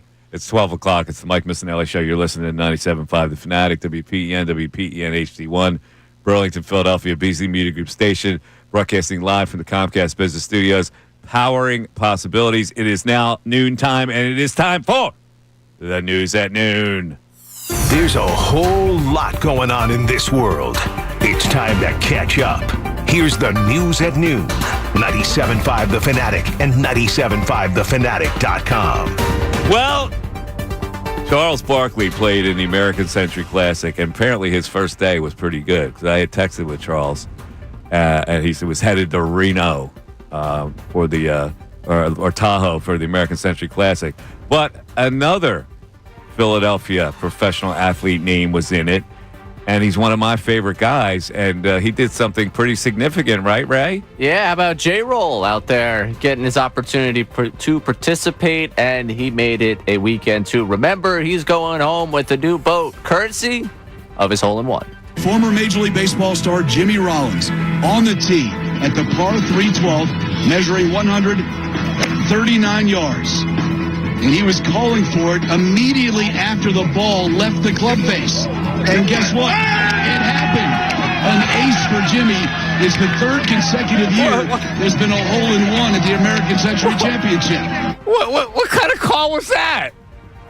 More of and guess what? Recap. And guess what? It's an ace for Jimmy. What's that? You do get to hear Jimmy break down, or just the excitement for him getting the boat. And Jimmy won a Mastercraft X24 boat. Oh, this is a highlight that he was doing? Catch my breath. Oh, okay. That wasn't the live. On the back, and I just got my first hole-in-one and won a boat. That was crazy. He won a boat. That was my first one. Now, listen, when a celebrity wins something, can they take it? I'll be honest with you. I'm happy for Jimmy you got the hole-in-one. Uh-huh. The boat doesn't do much for me in this. Him getting the boat, I'm like, congrats, you got the boat. It's nice for you, but he could get a boat if he wants a boat, right? He had a boat. He actually was a boatsman. So is he going to go back to being a boatsman now? I guess he is.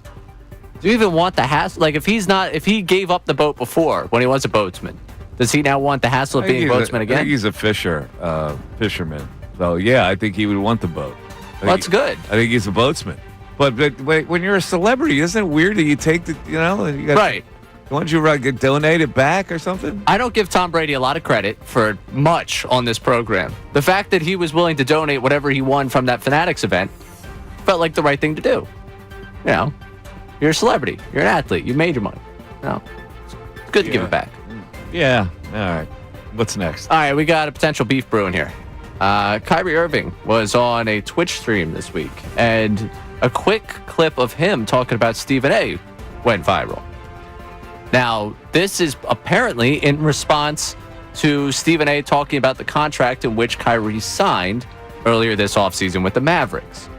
Hold the audio from that first take, and here's Stephen A. talking about Kyrie and the new contract. I think Kyrie Irving got lowballed. I think he deserved more. It's Kyrie Irving we're talking about here. You don't let go of a Luka Doncic if you don't have Kyrie Irving in that lineup. You want to know what Kyrie Irving meant to the Dallas Mavericks before his injury? They were willing to unload Luka Doncic, a 25-year-old global basketball iconic figure with playoff numbers that compared to Michael Jordan. That's who you let go of. And you did it with no problem because Kyrie Irving was in your backcourt. And so for me, I'm going like this in today's NBA economy where you got cats getting paid 55, 60 million plus. You couldn't give this guy at least the 43 to 45 a year. Okay. So he's pro Kyrie there. Pro Kyrie. Correct. Now, does this continue? This now gives you Kyrie, the short clip that went viral, and then I will explain Kyrie's bigger point here because it is a longer clip, obviously, in the live stream. Okay. Because I'm going to discuss his contract. I'm going to discuss Stephen A's contract, and I'm going to say, I don't think you're worth it. So he went and talked about how Kyrie got lowballed. In response, Kyrie says, I don't think you're worth your contract. What's Kyrie's beef? Kyrie says that if athletes' contracts are going to be talked about in such a way where you could talk about whether they're worth it, whether they should have got it, he thinks we should have public media-facing contracts so they can talk about whether or not the media members are worth it. Oh, come on, man. And also said that he doesn't think Stephen A. should be making more money than Wemby.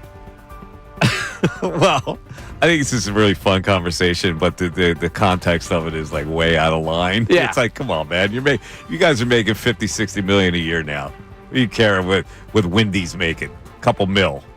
Well, no, Wemby. Wembanyama. Wembanyama. He doesn't think Stephen A. should be making more than Wembanyama. He thinks that the rookie contracts in the NBA should be outpacing the NBA analysts. You know, he may be right. I don't know. What's wrong with Kyrie?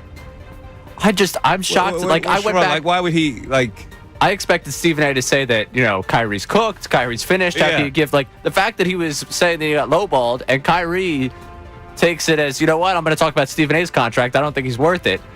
Pick someone else. The two thoughts don't jive. It's confused. Personally. It is very confused. That's what I'm saying. What's wrong with Kyrie? Did he misinterpret what Stephen A. was saying? I just think he doesn't want us talking about whether or not he's worth it. All right. Nobody is worth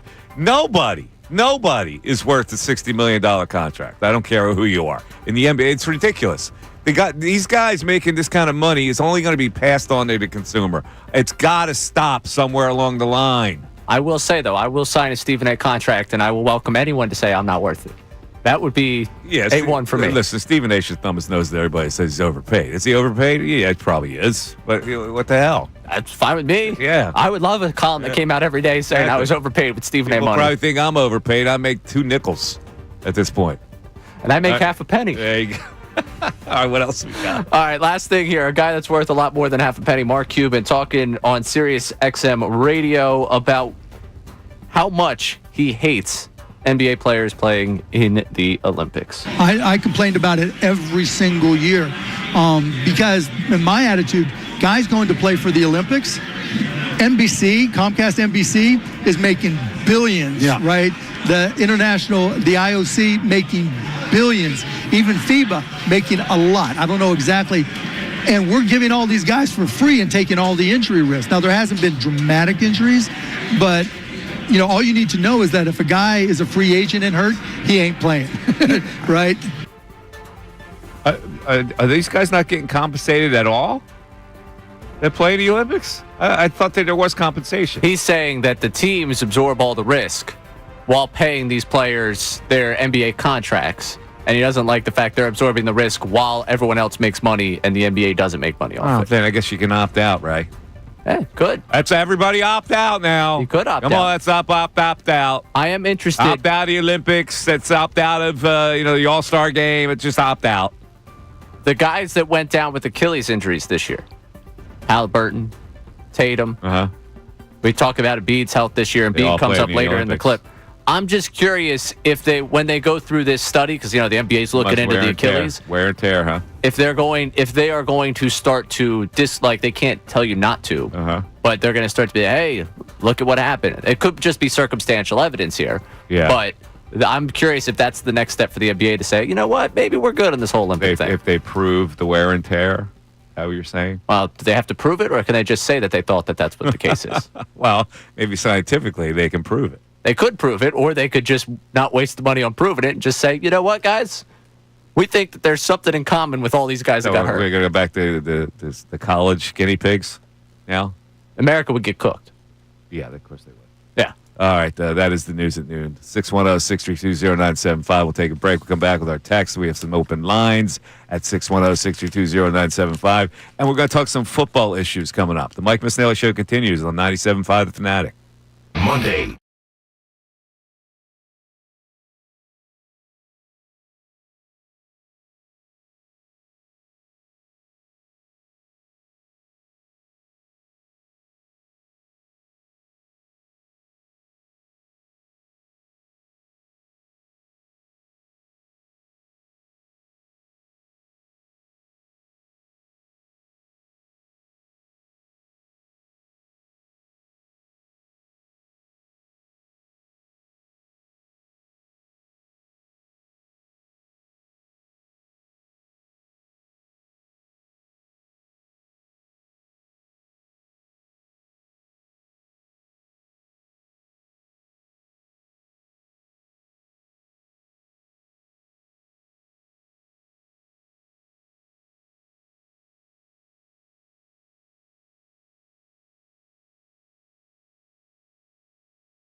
How you get in. Talk some Nick Sirianni issues coming up. But let's go back to our text board. We get a lot of Phillies texts rolling in here about the trade possibilities. What do you got, Ray? They need 1 outfielder and 3 bullpen arms minimum. If you think you can patch that by trading 1 prospect, you are better than me. If you were actually living not in a fantasy world, you would realize 1 closer type guy and 1 outfielder is not enough. The way this team hits 1 bet isn't doing anything for it, and the way Topper used his bullpen in the playoffs, that closer was used in the 7th inning. And then what? Tanner Banks and Kerkering 5 games in a row? Good friggin' luck. You either empty the farm system for a 1-year opportunity, or you make a minor trade with second-tier prospects and cross your fingers. Okay. By the way, the left fielder suffered the biggest indignation ever this weekend. Max Kepler got benched in favor of Otto Kemp against a right-handed pitcher. Oh, my God. Oh, my God. Is that the ultimate or what? Well, does he deserve it? I guess he does, but he got benched for Otto Kemp.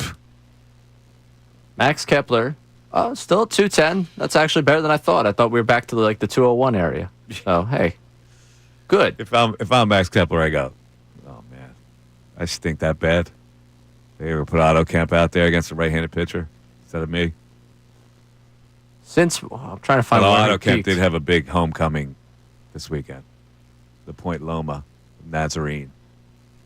I'm sure you were thrilled about the stories. You were all 500 excited. people came out to see him. I heard stories all weekend. Oh, it's so nice. Something tells me it didn't resonate with you. Just doesn't seem like it's something that. Come on, man. You know, like every guy that the Phillies bring up is like akin to Wes Helms. Remember him? I do remember like Wes Helms. Every guy is like a AAA Wes Helms that they bring up. I just wanted to find this real quick. Since Kepler had back-to-back home runs, games against Arizona, and his average hit that peak of 264, which was his best since March, early May, he has hit 175 with a 591 OPS. He stinks. Yeah. He stinks. And the Twins knew exactly what they were doing. They saw a guy who's, he's hit a wall. That's about it. That's what we're all going to get from him. Phillies didn't see it. No. Good thing, though, you spent the offseason, spent the money on him. Left-handed bat, play left field. But let's look at this realistically. The best they can do is Otto Kemp. I listen. I don't want to make it sound like I'm picking on Otto Kemp. He is what he is. It's a nice story. He's an overachiever. He made the big leagues. That's good. You're trying to win something here. You can't afford to go with the Otto Kemps of the world. Yeah, but do you think they're going with Otto Kemp? Like, if no, we're having this conversation they've got to acquire somebody. Like, it's all well and good. We sit here and we go, okay, if the only deal they have is David Bednar for Mick Abel and Dante Nori, we're in. But they need more than that. They need a bat somewhere. Correct. So let's fake a deal tomorrow or Wednesday. So let's fake a deal is going to give us a bat, maybe someday. I'm sure we'll be talking about a bat at some point. One of these days, we'll talk about acquiring a bat. Today we were talking bullpen. All right. Home run derbies tonight. You in? Yeah, I'm in. Back. Are they bringing him back? Nah, I don't know. Are they bringing him back? I think I read that they were. Chris Berman. Are they bringing Chris Merman back? The Nostalgia Channel? Are we? Are they bringing him back for the ESPN? Back. Back in May, Awful Announcing wrote that he was open to doing it. I have not seen him. So they're not bringing him back? I do not see that he's back. No, they're not going to back it. All right. So here are the odds, folks. Cal Raleigh, who has 38. This is one of the most amazing things I've ever seen. This guy has 38 home runs before the break. A catcher, switch hitting catcher, who says he's going to hit from both sides, much like Adley Rushman did a couple years ago. He is the favorite at plus 300. Why don't I think he's not a factor in this? He's had too good of a season. It is. It's Feels almost too weird. obvious. Plus 300. Now, the fashionable pick is O'Neal Cruz. I don't think he's going to win it either. Really? Yes. He's plus 330. Now, his bat speed is legendary. But bat speed doesn't translate to get the ball in the air sometimes. He might hit a lot of screaming line drives in this competition. Yeah, he might just ruin the front of the wall in right field. Right. The kid Wood, he's too young. I don't think he's poised enough to win it. He's a plus 400 to get from the Nationals. Buxton, who's on a tear, is plus 850. Watch that name, Ray. I'll watch it. Watch Buxton. And then the hometown favorite, Matt Olson, plus 900. See, that's the one that I might be. You like that? Might be sprinkling a little. If he pulls the ball, he's got a shot. Now, he hits the ball the other way a lot. Yeah, but I think he had what? 2 years ago, he had a massive season for them. Junior Caminero is at plus 950. And here is a dark horse candidate for me.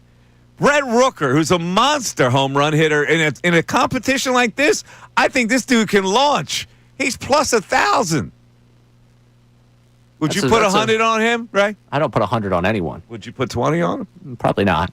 5? Now you're talking about where I'm in. It's about where I swing when it comes to gambling. Would you think Brett Rooker plus 1,000 is a good bet? At $5? Yes. Sure. For sure. Anything more than Jazz that. Chisholm plus 1,400. Not, why is he in it? The Yankees, man. I don't know. Come on, man.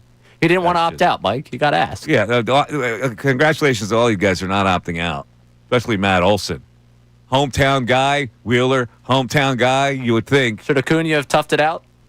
And Acuna bailing out of it, that's a chicken move. He was scared. 610-632-0975. Back after this. Fanatic Sports Update. Waiting on the finale. I'm Ray Dunn with this Fanatic Sports Update. The Phillies won their final game before the All-Star break, beating the Padres 2-1 on Sunday afternoon. They avoided being swept on the backs of another tremendous performance from Christopher Sanchez and a go-ahead base hit from JT Realmuto. Christopher Sanchez specifically completed an outstanding first half, lowering his ERA to 2.50, and his manager spoke on his performance postgame. I'm just so proud of him from where he started and where he's at right now. Not just stuff, but command, poise, and composure. Phillies 55-41 at the break, leading the NL East by a half game over the Mets. Kyle Schwarber will be the lone representative in the All-Star game on Tuesday night. The Home Run Derby is live tonight, and that is at 8 o'clock. You can listen to it right here on The Fanatic. Last night, the MLB draft got underway, and the Phillies selected Arkansas pitcher Gage Wood with the 26th pick. Wood, most known for his no-hitter in the College World Series. The Summer Sixers are winless in 2 games out in Vegas. His first-round pick, BJ Edgecombe, continues to sit out. They're back in action on Tuesday night. And the Union won 2-0 over the weekend over the New York Red Bulls to regain the top of the table. This update is brought to you by Straight Talk Wireless. Get a wireless plan that saves you money and an extra trip. Switch to Straight Talk at your local Walmart while you shop for those little oranges the kids love. It's real unlimited data with real convenience. I'm Ray Dunham, the home of the Sixers, Flyers, and Union. 97.5 The Fanatic and 97.5thefanatic.com.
1227, Mike Missanelli Show, 97.5, The Fanatic, 610-632-0975. The 12 o'clock hour is brought to you by Service First HVAC, offering 0% financing for 48 months, rebates and tax credits up to $4,300 when purchasing a heating and cooling system. Learn more at ServiceFirstHVAC.com. You know, Ray, you know what this is the 40th year anniversary of? 2025, 1985. Nope, no clue. Live Aid. Oh, I did see this actually. Live Aid at JFK Stadium, which is no longer there, which was one of the most amazing things that this city has ever pulled off. I believe it was on two continents. There was the Live Aid here, and then there was a Live Aid in London, I believe. And in fact, I think Phil Collins took a Concorde, performed in London, and then came here. It was Wembley Stadium and JFK Stadium. There you go. Wembley and JFK.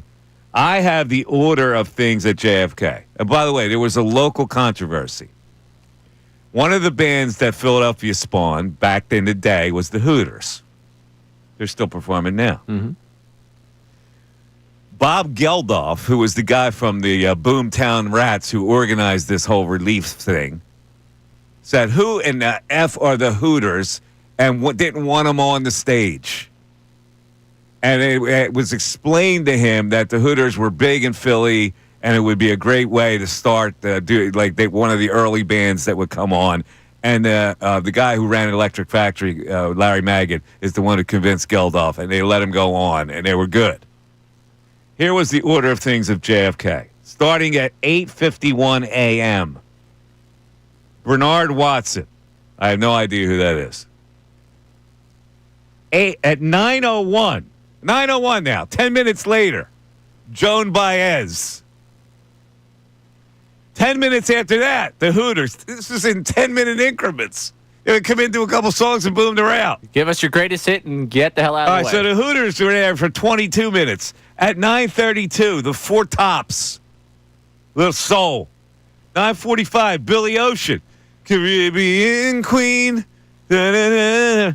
At 9:55, following Billy Ocean, Black Sabbath comes on. Following Black Sabbath at 10:12, Run DMC. At 10:27, Rick Springfield. I wish I had Jesse's Girl. Mm-hmm. At 10:47, REO Speedwagon. I can't fight this feeling anymore. All right. At 11:12, Crosby, Stills, and Nash take the stage. At 11:29, Judas Priest. At 12:01, Bryan Adams. 12:39, the Beach Boys. 1:26 p.m., George Thorogood and the Destroyers. At 2:05, Simple Minds. At 2:41, the Pretenders. The cook there is the lead singer from the Simple Minds is married to the lead singer from the Pretenders.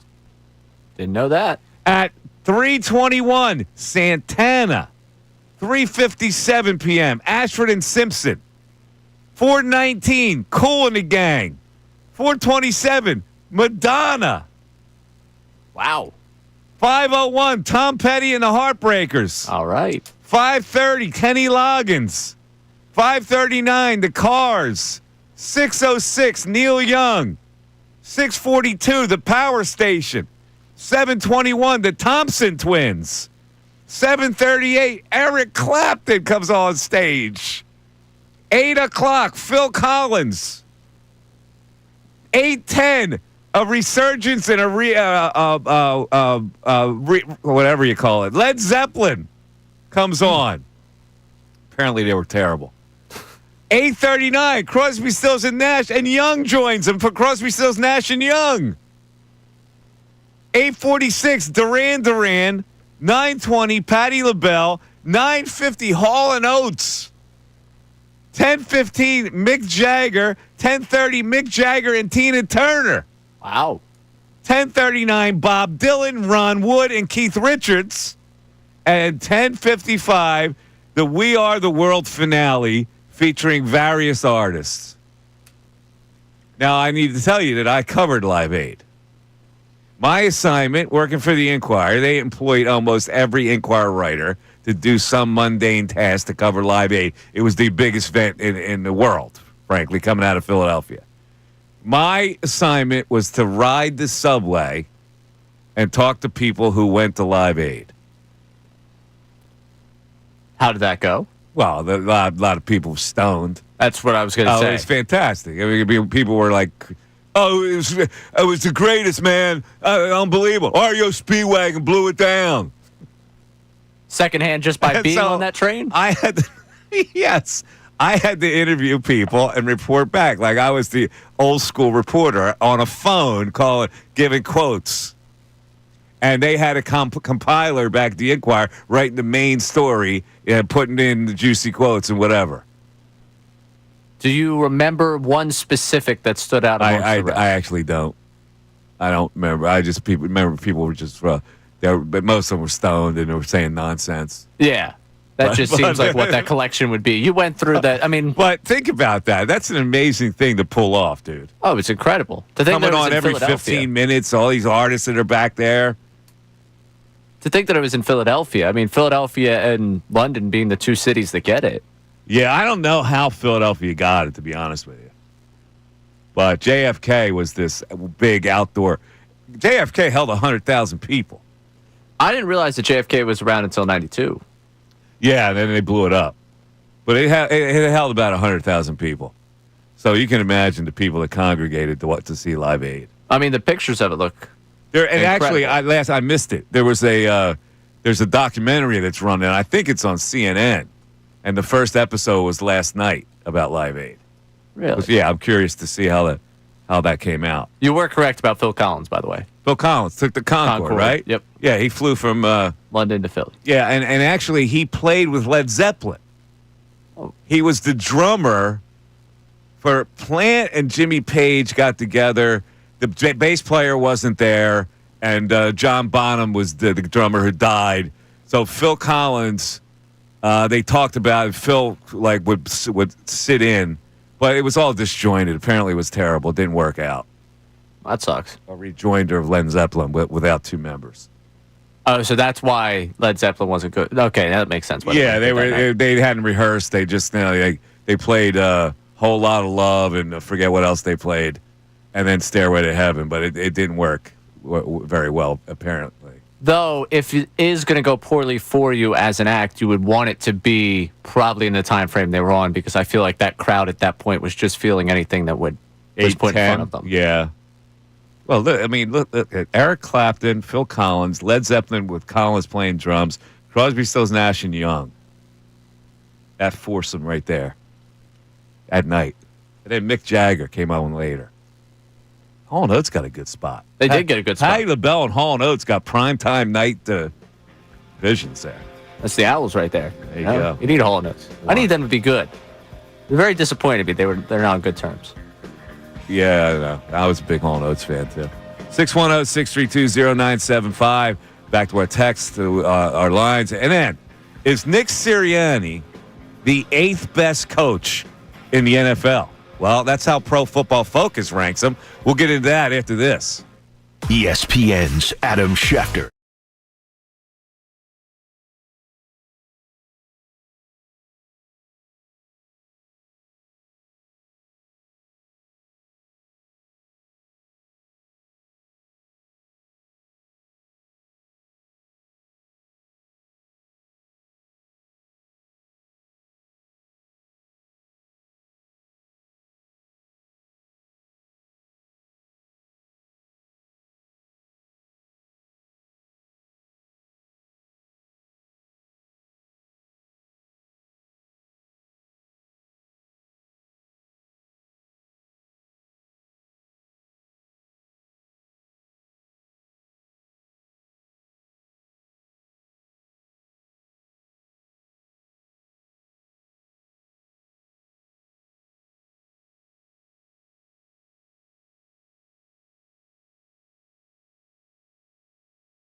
1240 Mike Missanelli Show. You've been listening today. The Mike Missanelli Show can be boiled down into two thoughts. Number one, the Phillies must make a trade and give up primo prospects to get what they need. And number two, Zack Wheeler opting out of the All-Star game, in my opinion, is weak sauce. And we've taken a lot of opinions on both sides of the fence here with this. So let's get back to the text board and see what people are saying. Aaron from Bedford here. I get what you're saying about Zack Wheeler opting out of the All-Star game. Respectfully, it doesn't bother me at all. He's 35, retiring a couple years, wanting a championship, so I have to look at the bigger picture. If this was next year's All-Star game at the bank, I'd be a little upset because it's more meaningful to our fans. But it's Atlantis, it doesn't bother me at all. The bigger issue is Ranger and Sanchez not making the All-Star game. All right, I get it, too. We're all upset.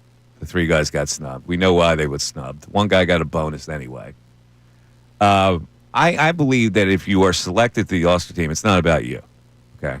It's about the public. The All-Star game is put on as a display of Major League Baseball for the public. It's not about you. For once, it's like, okay, yeah, I'd like to have 3 days of my family, but I'm good enough to be selected for the All-Star game. The least I could do for the fans is to show up. And the least I can do for the fans of Philadelphia is to represent Philadelphia and the Phillies that are on my chest. And pitch 1 inning. It's not that big of a deal. But opting out is just, to me, selfish.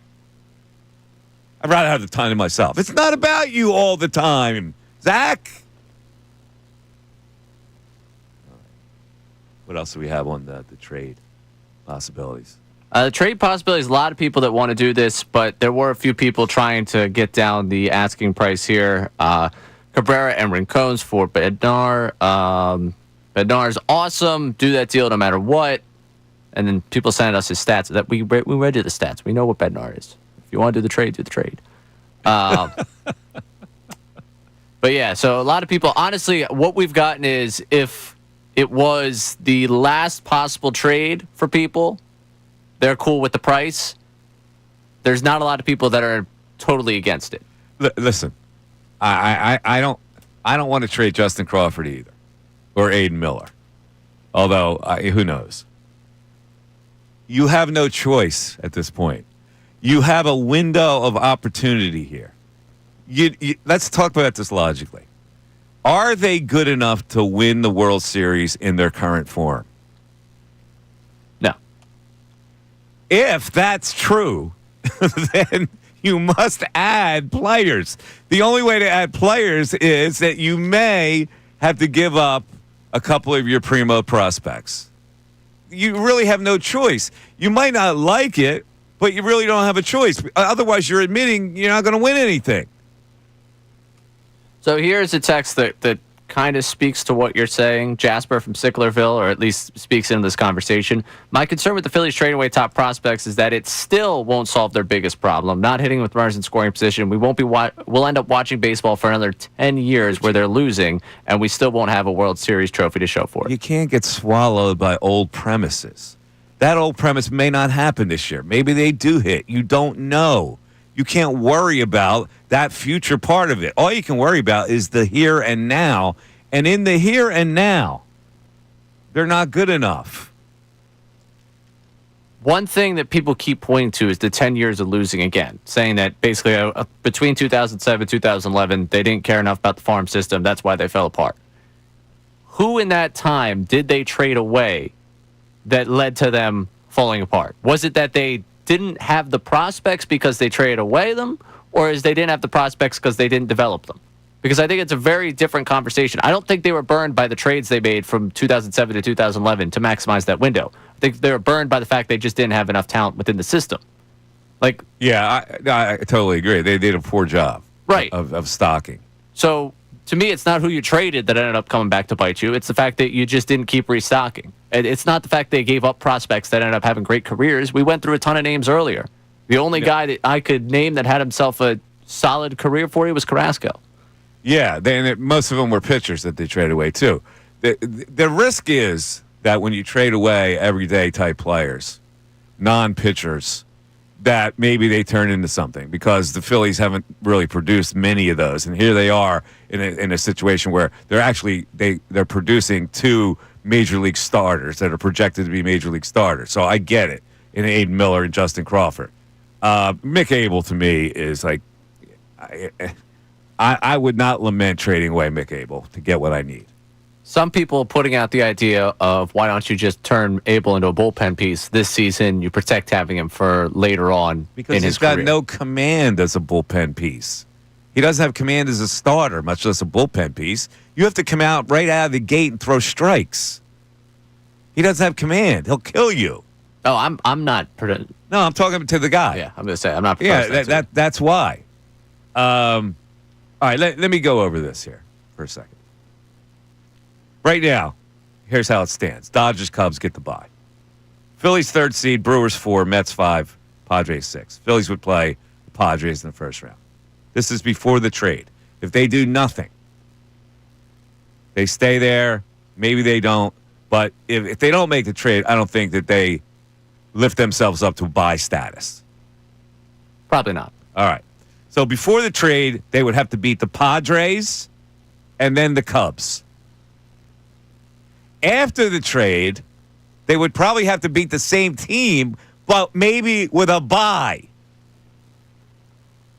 You see the difference there? If you make the trade, chances are more likely that you're going to get the bye than to not make the trade. If you get the bye, then you only have to worry about playing the winner of the Cubs and Padres. Which I'm cool with. I'm pro bye in this case. Otherwise, you'd have to play them both. You see the difference? I do see the difference. And that's part of the reason you make the trade. And also, when you talk about the matchup with the Padres, that bullpen to me, if your starting pitching gets you even through 7 innings, I'm taking the Padres bullpen 10 times out of 10 over the Phillies. Exactly. And that's why I need another arm. Like that one arm right now is just the bare minimum.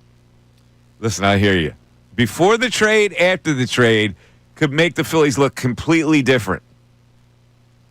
That's why you got to trade a prospect. Right. As much as I see Justin Crawford as your starting center fielder for the next 7 years, I got to give it up. All right, let's move on to football. Pro Football Focus. You trust them, right? Yeah. Okay. Pro Football Focus has somehow analytically ranked the best coaches in the NFL. I'm just going to read down the list of what they have. Andy Reid,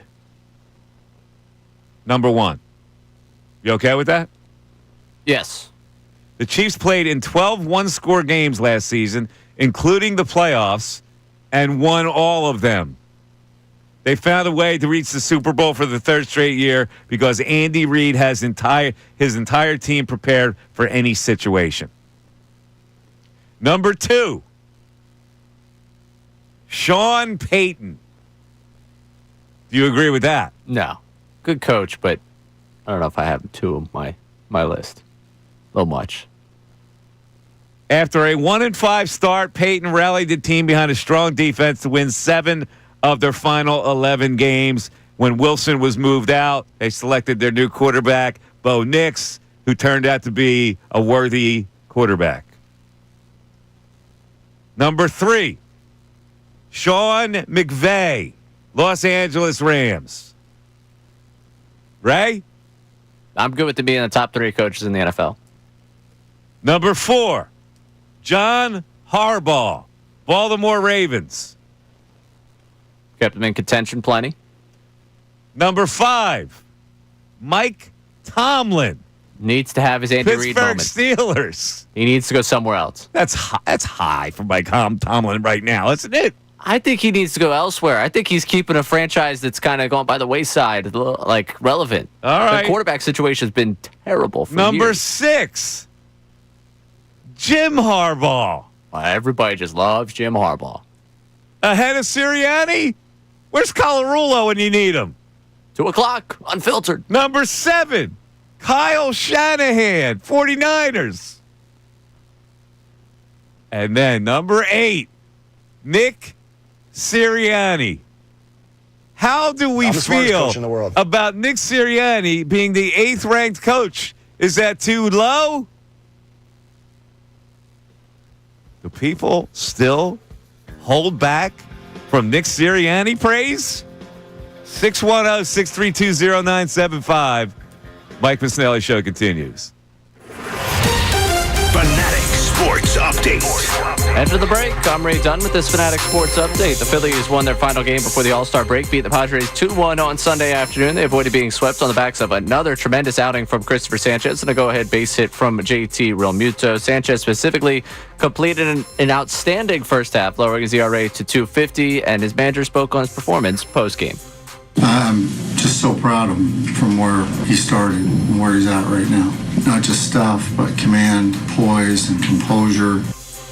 Phillies 55-41 at the break, leading the NL East by a half game over the Mets. Kyle Schwarber will be the lone representative in the All-Star game on Tuesday night for the Phillies. The Home Run Derby is tonight. We have live coverage of it beginning at 8 o'clock right here on The Fanatic. Last night, Major League Baseball draft got underway. The Phillies' first-round pick is Arkansas pitcher Gage Wood. Wood, known most notably for the no-hitter he threw in the College World Series. Summer Sixers winless in 2 games out in Vegas. First-round pick VJ Edgecombe continues to sit out. They're back in action on Tuesday night, and the Union won 2-0 over the weekend over New York Red Bulls to regain the top of the table. This update is brought to you by Advance Auto Parts. This is how we advance. NASCAR fans, meet Josh Berry July 19th at 8 a.m. at Advance Auto Parts in Dover. First 150 get a photo with Josh. This is how we advance. I'm Ray Dunn on the home of the Sixers, Flyers, and Union. 97.5 The Fanatic and 97.5thefanatic.com.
12:55, Mike Missanelli Show. Fanatic Deal of the Week. Storybook Land. Oh, no. Wow. Storybook Land.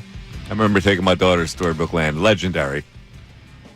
It's located in Egg Harbor Township, New Jersey. Storybook Land's a great destination for family fun. Rides and attractions inspired by classic children's stories. You get a ticket to Storybook Land for half off right now on our Fanatic Deal of the Week. It's an exclusive offer while supplies last at 975thefanatic.com/deals. Now, Ray, have you ever been to Storybook Land? I think I have when I was much younger. I don't know of anybody who hasn't been to Storybook Land. It used to be a main thoroughfare down the shore, 322 or White Horse Pike, whatever it's called. And that's the way you get there. And it's got the little storybook, little exhibits and all that kind of stuff. I'm pretty sure we went. Yeah, it's cute. I'm sure I'm going to get a text in a matter of minutes saying, you were absolutely there. How do you... I'm almost positive. Half off for Storybook Land is our deal of the week. That's cool. All right. Let me move on. First of all, Ray, do you agree that Nick Sirianni should be ranked 8th here? I think he probably deserves to be higher on that list. Okay, so let's see who you would put him higher than. Would you put him higher than Sean Payton? No, but he's closer to Sean Payton than this list has him. Okay. Would you put him ahead of Sean McVay? No, McVay should be ahead of Sean Payton. Okay. Would you put him ahead of John Harbaugh? No. Would you put him ahead of Mike Tomlin? Right now? Probably. Okay. Would you put him ahead of Jim Harbaugh? Yes. All right, so you would have him 6th? 5th. I only got him jumping over 2 people there, right? You would have him in the Tomlin spot. So you wouldn't put him over John Harbaugh. Oh, Shanahan's the other one you didn't ask me about. Shanahan doesn't done it. Jim Harbaugh. Let me see. I'm gonna revise that. I'll leave Tomlin ahead of him. I'll put him ahead of Shanahan. So I'll put him in that 6th spot. 6 is kind of where I felt like he should come down. I felt like 8th was low. Okay, so you'll put him ahead of Jim Harbaugh. Yeah, Harbaugh. Okay, and you put him ahead of Shanahan. Yeah. All right. Would you put him ahead of Dan Campbell? One guy's done it. One guy hasn't. All right. Dan Campbell is ranked just behind Sirianni at 9. At 10, Kevin Stefanski of the Cleveland Browns. You all right with that? Yeah, I'm all right with that. I mean, Stefanski's had to deal with Cleveland and that organization. Like, it's one of those, there's only 32 of these jobs, you got to take it. I think he's done a pretty good job with what he's been handed. He's been handed kind of crap. Is Nick Sirianni still not getting the respect he deserves? That's the question. Forget about nationally, because he's not, obviously. He's 8th. He won a Super Bowl last year. You got him 8th. With the Philadelphia fan base, has he won him over? There's still people, like I can guarantee if I go to the text line within the next 5 minutes after you pose this question, people are like, oh, he rode the coattails to victory. This is a guy that this season we're going to see who he is. I don't think he's gotten enough of the respect around here for what he's done at this point. And this is coming from a guy that at week 4 last week, you know, I remember, I think it was the McLean story that came out that we were like, wow, the knives are out with Sirianni right now. Like, the beats have started to smell blood in the water with the guy. Like, at that point, I was sitting there like, I'm not going to fire the guy in season. But I don't see this going well for him with the way everything was trending. So I was very much on the other side of this conversation. I can't quite put my finger on what he does specifically well outside of building a culture for the team. But it worked. Like, if it works in this system. Even you are reluctant at this point. You know, our old colleague, of course, would have been yelling and screaming at this point. No, I don't think I'm reluctant. I'm saying that he does something incredibly well. And he's done it incredibly well to the point where I have to give credit. But you don't know what it is. I mean, it builds the culture of the team. You know, the whole CEO. He's a very good CEO. I don't know necessarily what that looks like day to day, but he's done it tremendously well to the point where I would say, yeah, there's only about 5 coaches of football at this current moment I would take over him. All right. So listen, I'll just put it out there to gauge it. It would seem like when you put him 8th, first blush, that seems like it's low. That he should be ranked higher. Is it offensive level low, though? I think it kind of is. I mean, you just... Sean Payton hasn't done anything in Denver yet. Well, yeah, I'm anti-Peyton. All of a sudden, he's too like, these reputations that these coaches have. Tomlin hasn't done much lately. He's 5. You got to make things current.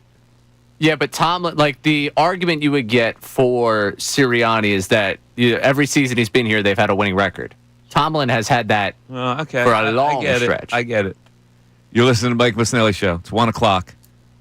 WPEN HD1, Burlington, Philadelphia, Beasley Media Group station, broadcasting live in the Comcast Business Studio, powering possibilities. All right, again, we went back to my 2 premises for the show. We'd love to get some feedback on that. You must make a trade now and give up primo prospects. That's 1. I put that on a rubber stamp. Boom. I put it down in indelible ink. And number 2, the Zack Wheeler thing.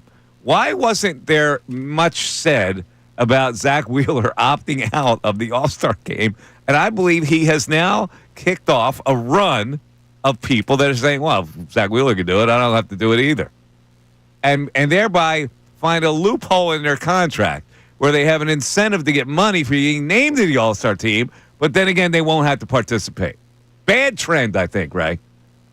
It's not a trend he started, though. This has been going on for years now. I can't really remember it being that prevalent. People opting out of All-Star games, only for injuries. No, there's been guys the last couple, this has been a debate since Jeter did, 10, 15 years ago. I can't even remember Jeter doing it, but, when did he do it? Did he do it after a run of, 10 straight? Jeter opts out of All-Star game. Clarify. I don't even remember him doing it. 2014. Oh, no, sorry. 2011. Derek Jeter won't be at All-Star game due to emotional and physical exhaustion, according to Fox Sports. All right, emotional and physical exhaustion. He had a reason. Wait. Nobody can question emotional exhaustion because that's mental health. And Zack Wheeler saying that he wants to take a few days for his health is totally different than this. He doesn't have a problem with his health. How do you know that? Jeter said he had a problem with his health. That's the difference. This is the same thing. If Zack Wheeler said, I'm going through depression right now, I need a mental break, then obviously he can opt out. This is the same thing. Not the same thing. He didn't use the same phrasing. It's the exact same thing. He said he would like to rest. He didn't say there was anything wrong with him. Jeter said there was something wrong with him. It's different. What? It's totally different. What are you not seeing here? Emotional, physical exhaustion. Wheeler didn't say, I'm emotionally and physically exhausted. He just said he wanted a break. So he just needed to say emotional and physical exhaustion. So this is Phillies PR's fault. He needed to say it's some kind of a medical condition. I'm mentally exhausted. And if he said that, this entire show would have been different. If he said that, then I would have had some more sympathy. I don't believe you should just opt out. Okay, wait. Let me finish this graph here because I was pulling it from a 2011 story on ESPN.com. According to a report on FoxSports.com, which cited anonymous sources, Jeter will be not attending the festivities because of emotional and physical exhaustion from his pursuit of 3,000 hits. Okay. You got emotional, physical exhaustion. That's the difference. From pursuing 3,000 hits. Whatever it is that caused him to be emotionally exhausted is a mental health condition. So Zack Wheeler's emotionally exhausted from not seeing his newborn for the last month. He didn't say that, did he? I'm coloring in the lines here of a guy that didn't go to an All-Star game. You think he's just doing this to spit in our faces? Yes. No, I think he's intentionally spitting in the face. I think he's being selfish. I don't understand how you could see these as two different things. I really don't. Two completely different things. One is a circumstance that Derek Jeter was pursuing something. He was mentally exhausted from that pursuit. Zack Wheeler's not pursuing anything. He's just playing. A source familiar with Jeter's thinking told ESPNNewYork.com that Jeter, quote, couldn't win either way, but thought it would be best for his second half if he rested during the break. Is that not the exact same justification we've gotten from Zack Wheeler? No. He said he was emotionally and physically exhausted from pursuing 3,000 hits. And that it would be best for him in his second half if he rested during the break. Okay. He's pursuing something. Zack Wheeler's not pursuing anything. We just had an entire conversation about how they're competing for a World Series. It's not the same. There is pressure in competing for 3,000 hits. That's what he's saying. There was pressure. There was something that was mentally troubling him about that pursuit. Zack Wheeler doesn't have a pursuit that he's mentally stressed about. His first Cy Young, winning a World Series, winning a pennant, the NL East. Not the same. You know it. It's just not the same. It's not. I know you're taking the devil's advocate here. I'm not. I'm genuinely stunned. I'm genuinely how someone could see these two as two different things. You are stunned that he can just opt out of being selected to an All-Star team. You're stunned. I'm stunned that you can see the difference between these two. You're stunned that I have a problem with that. No, I'm stunned that you are saying Jeter cool, Wheeler not. I don't think it's cool for Jeter either, but at least he has a medical excuse for it. That's all I'm saying. If you're injured or you're mentally, you have a mental problem with it, that's different than just opting out of selfish reasons. He could live at home, for crying out loud, these 3 days. He could still be with his family. He came to me the other day and he basically said that he wanted to make sure his body was in good shape coming out of the break to carry on the rest of the year. He wants to do right by the club. After tomorrow's start, he'll have more innings than last year at the break. He's being smart. That's what Zack is, and we have a lot of guys like that, to tell you the truth. I'm happy for him. It was his decision. I think he's being smart. I'm happy for him. I'm not happy for him. That's the difference. Who said that they're happy for him? Thompson. What is he going to say? But was he going to be like me? But Thompson's going to say, I think it's a selfish act. He should be at the All-Star game. Of course he's going to support his player. But you just supported Jeter doing it, and you're not supporting Wheeler doing it. I'm semi-supporting Jeter. I'm not really supporting him. I'm saying that Jeter had a better excuse. And I'm telling you, these excuses are the same thing. They're not the same thing. Mental exhaustion is not the same as what Zack Wheeler's saying. 610-632-0975. We'll get back to our text after this. Philadelphia.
Little Skittles break here.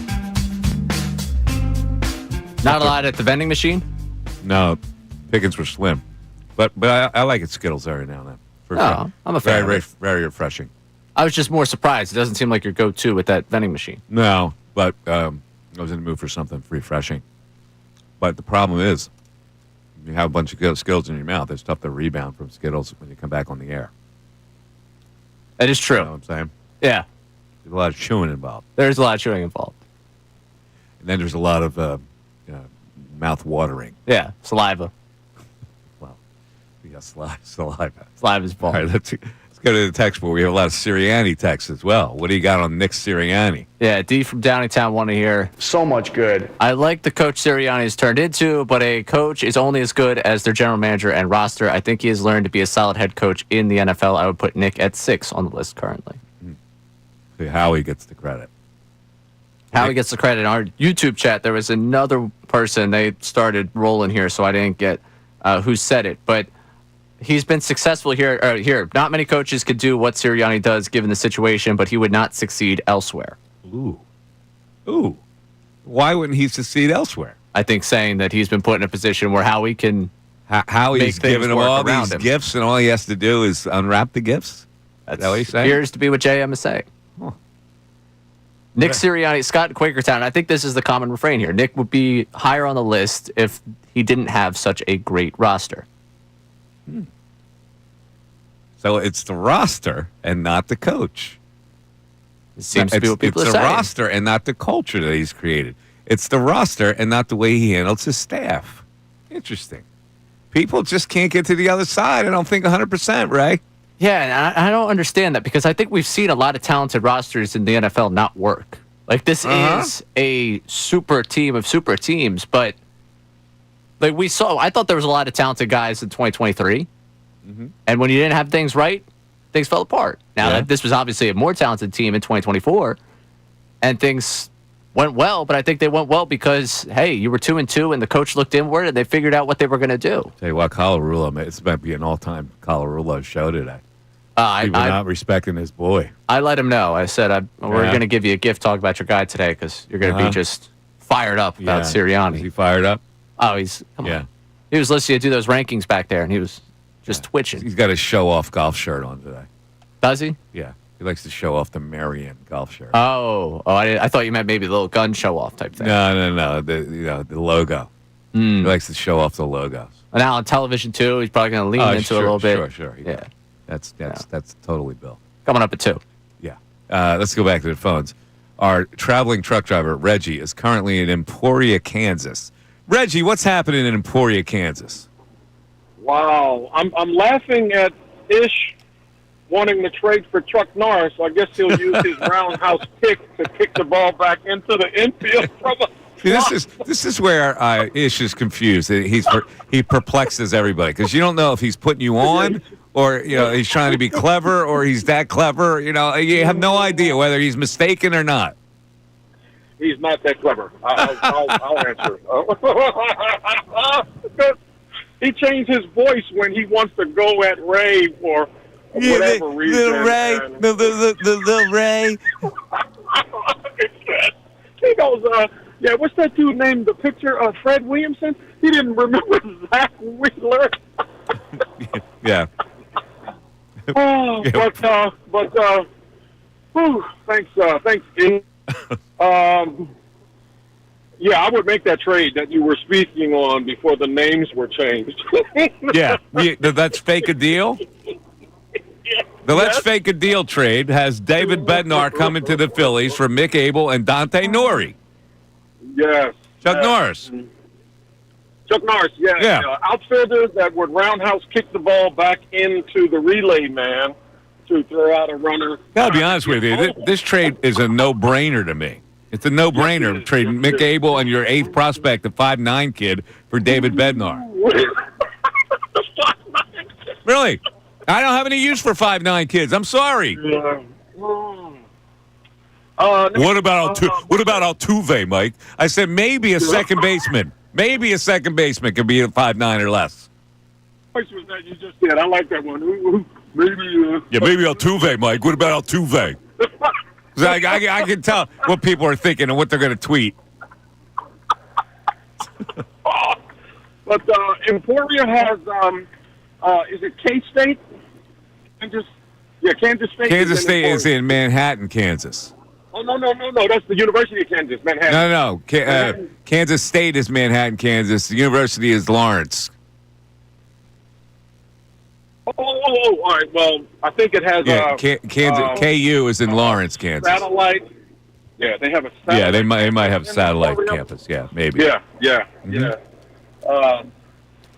Yeah, and Will Chamberlain put Kansas on the map when they first started winning championships in basketball.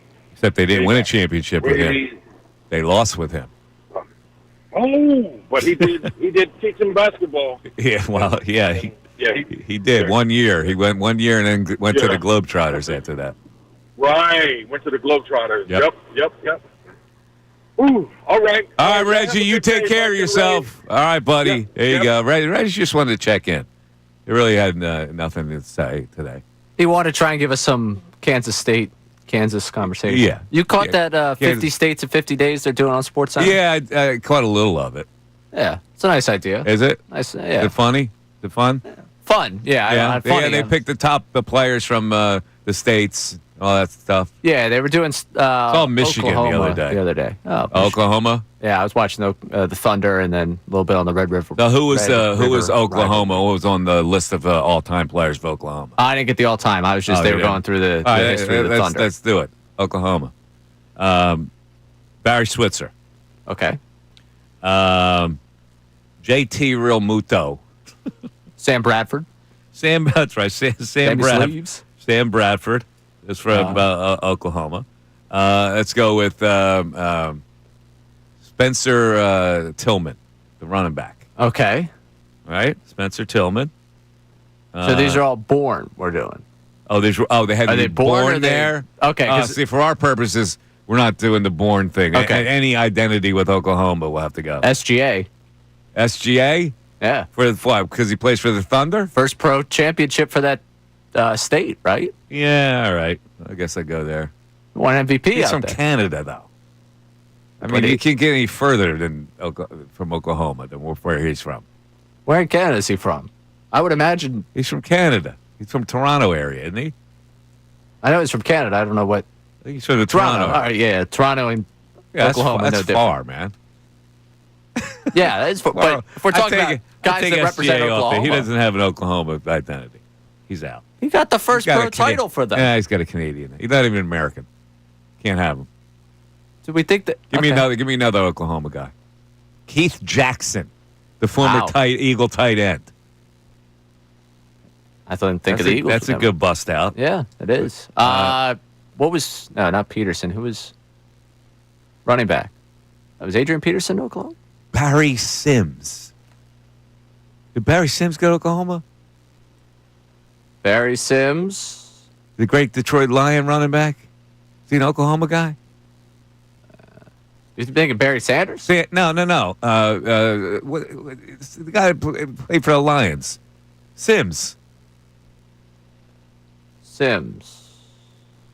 Barry Sanders, Oklahoma State. If you're thinking Barry Sanders, Oklahoma State. But didn't the other one go to Oklahoma? To play for the Lions, the all-time running back from the Lions. You don't remember Barry? I thought what's his first name?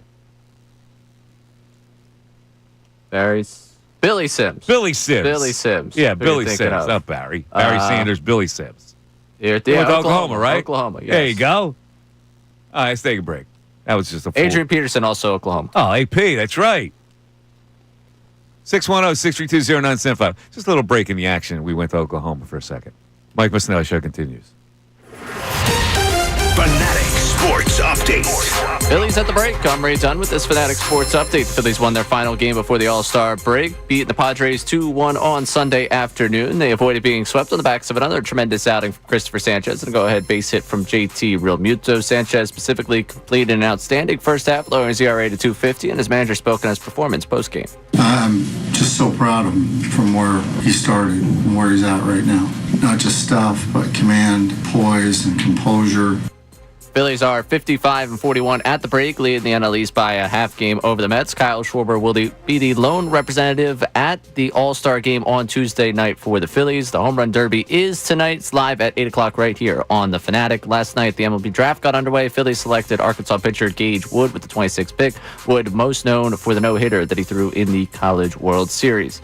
The Summer Sixers are winless in 2 games out in Vegas as first-round pick VJ Edgecombe continues to sit out. They are back in action on Tuesday night, and the Union won 2-0 over the New York Red Bulls over the weekend to regain the top of the table. This update is brought to you by ExpressPros.com. Looking for a job in the logistics or supply chain industries? Connect with dozens of local businesses at your Express Employment Professionals locations at ExpressPros.com. I'm Ray Dunn on the home of the Sixers, Flyers, and Union. 97.5 The Fanatic and 97.5thefanatic.com.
97.5 is Fanatic. We head to the home stretch of this program for today.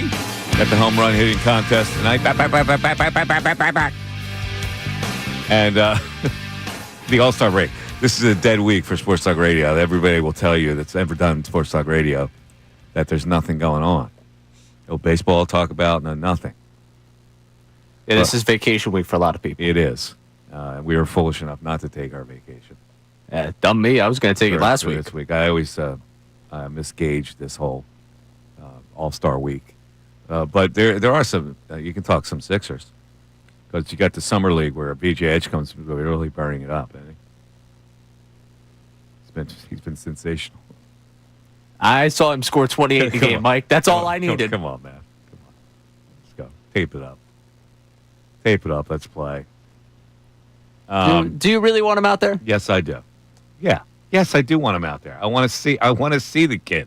I don't going to see him in one game and pronounce that he's fit for the NBA. I want to see the kid play. Well, bad news if he's not fit for the NBA. They're still going to give him the shot to be in the NBA. I get it, but I'd like to see him. They shut down Cooper Flag for the rest of the summer league. That's fine. He played several games.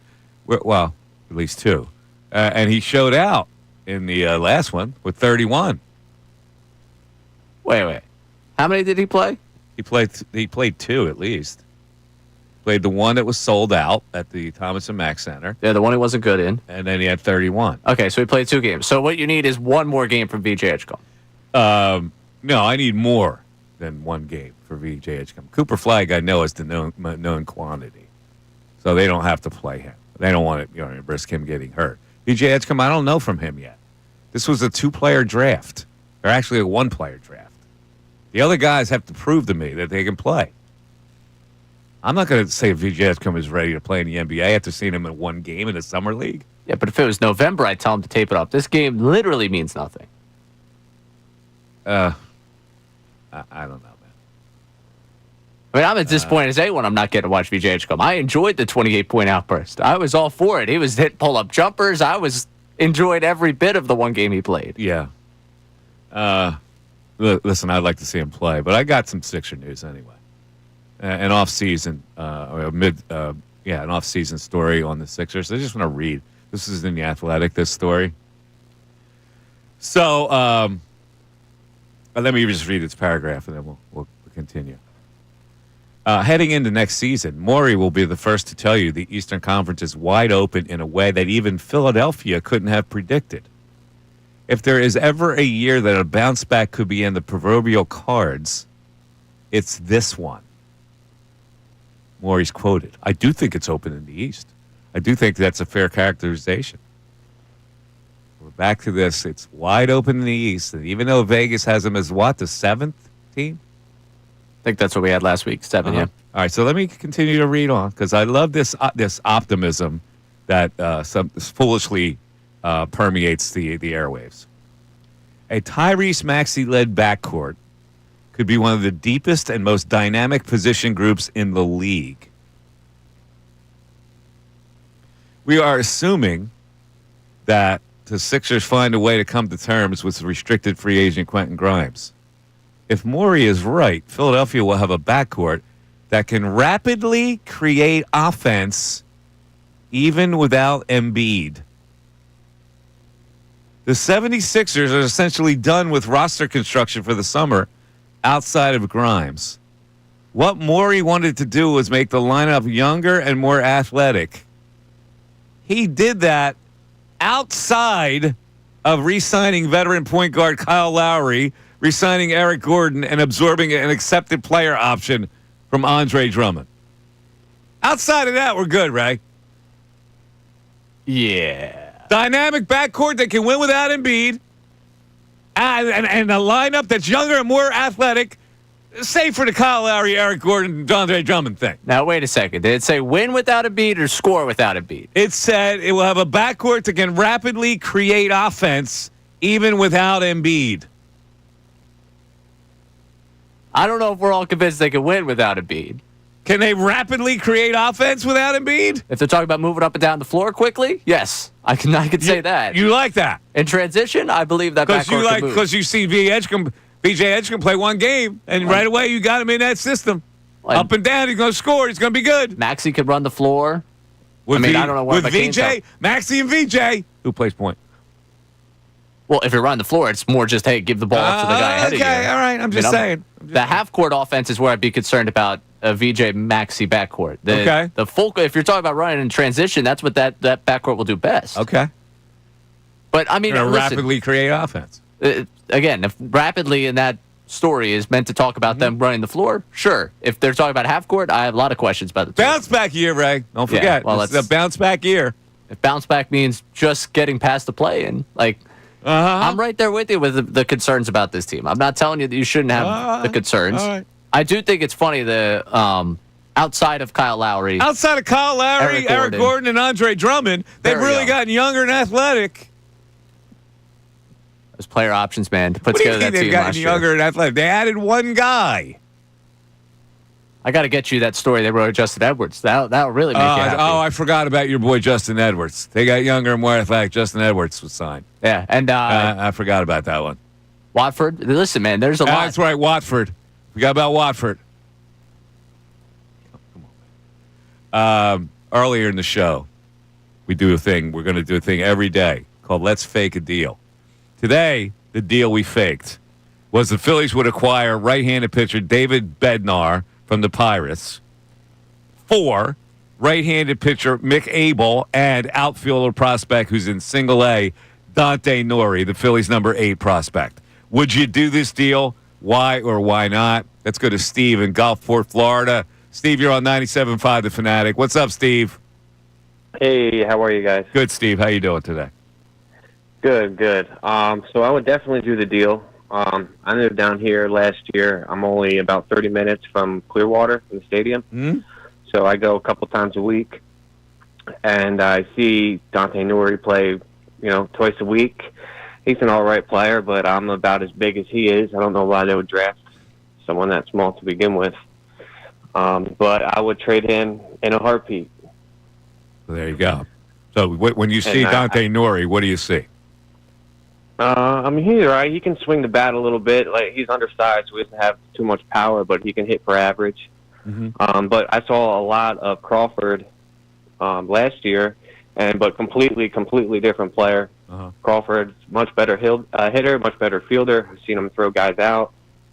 So I would get rid of Nori in a heartbeat and keep Crawford. Okay. Well, yeah. If that deal is available, I think it's a no-brainer. I totally agree with you. And do you think they'll bring this new guy, Gage? Will we see him down here this year in Clearwater? Well, will he pitch in Clearwater?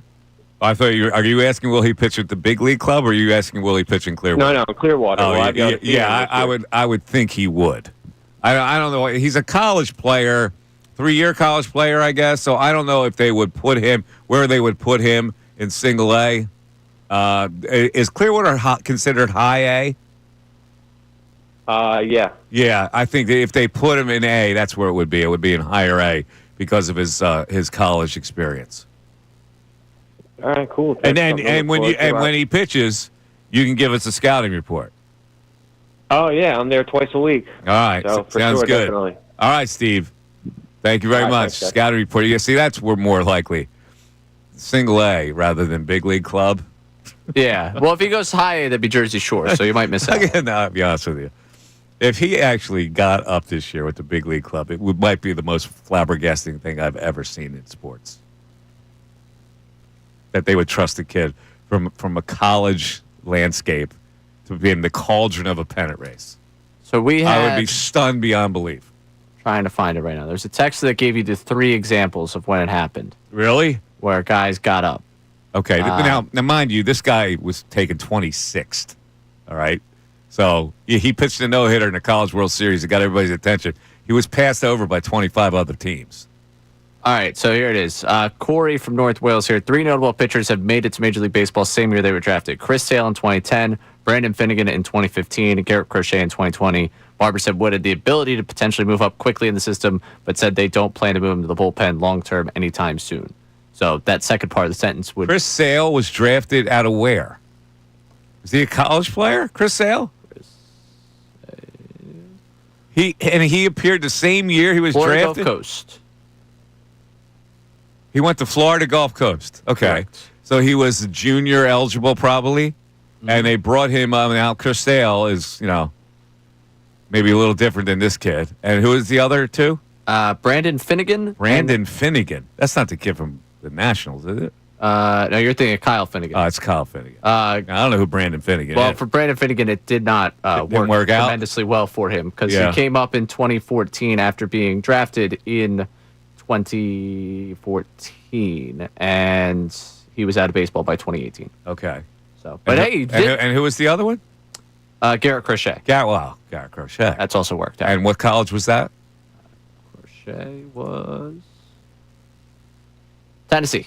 Tennessee. Okay. All right. Well, two left-handed starting pitchers. Yeah, maybe it is possible. Who knows? I'll be honest with you. I feel like we're grasping at just how bad this bullpen is. I think it's ridiculous. I really do. 610-632-0975. Mike Missanelli Show continues.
142, Mike Missanelli Show, 97.5, The Fanatic. All-Star break. Tonight, home run derby. Cal Raleigh's the favorite. Why wouldn't he be? He's got 38 home runs, but I don't think he's going to win it. It'll be interesting to see how many pitches he decides to take right-handed, how many pitches he decides to take left-handed. By the way, where is this coming from with this Cal Raleigh? He used to stink as a hitter. I think he uses the torpedo bat. He does? I'm pretty sure he does. The torpedo bat turned him into a home run hitter? What? This is so unusual for this guy to be this offensive juggernaut. Well, he's had 30 home run seasons the last 2 years. Yeah, he's slowly come into his own. What's his batting average? He's at 259. This year? OPS over 1,000 right now. In general, what's his batting average? Oh, career 226. 226 hitter. He's got 38 bombs. Very weird. He's the favorite plus 300. O'Neal Cruz, everybody's fashionable pick at 330. I think he's going to hit it hard. I don't know if he's going to be able to elevate. James Wood at 400, plus 400. He's a contender according to these odds, man. He is. Because the next one, Buxton drops off to plus 850. So it looks like a 3-horse race by the odds. And Matt Olson, his home park, is only plus 900. I think I'm going Olson. You going to take Olson? You going to take a flyer on Matt Olson? Yeah, I think just playing in the ballpark. He's got a home run swing. He's got an elevated swing. Yeah, I think he's going to do it. He's going to take up for Acuna, who couldn't do it. All right, by the way, I've thought of more Oklahoma guys out of my top of my head. Well, we got some texts on, too. Mookie Blaylock. Oh, I think the second time we brought up Mookie Blaylock in the last week. Wayman Tisdale. Remember him? No, you probably don't remember him. We got that on the text line almost immediately. We did Wayman Tisdale? Yep, Wayman Tisdale. CeeDee Lamb? CeeDee Lamb was on the YouTube chat. Mm-hmm. Baker Mayfield's one we got here. Baker Mayfield. Forgot about Baker Mayfield. Lane Johnson. Oh, Lane Johnson. Yeah. We got Mickey Mantle as well. Mickey Mantle's from Oklahoma, yeah. Yeah. Yeah, he's an Okie.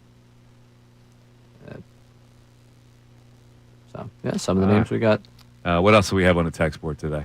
Uncle Frank said he's going to pay for an Uber X for Abel and Nori to go to Pittsburgh. He will make arrangements to have them be DoorDash somewhere on the turnpike to enjoy food for the ride. The Uber X, is that like an upscale Uber?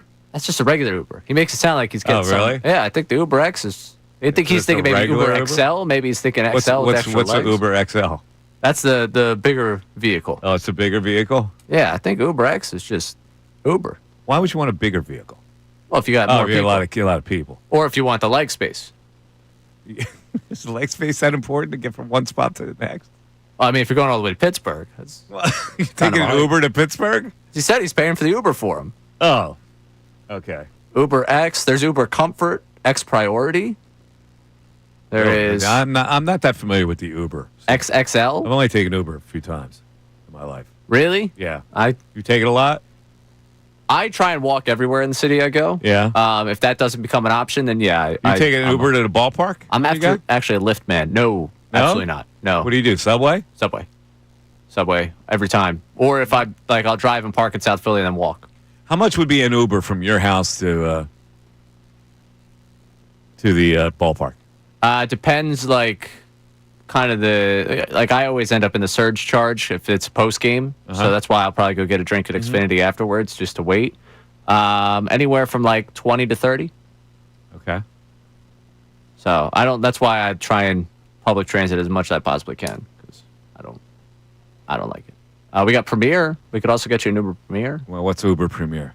Luxury rides with high rated drivers. Luxury ride. What does that mean? You have to have an Escalade? You gotta get a nice car. Well, I think that'd be the Premier SUV, which you get too here. Wow, that's actually expensive. I've never looked that far. I don't want to make that my default setting. Yeah, well. In any event, I think I may have lost the battle there. I expected a lot more feedback on the Wheeler thing. But I guess I'm one of those old stubborn guys that's, when you get chosen to the All-Star game, you should actually go. I guess I'm outdated when it comes to that premise.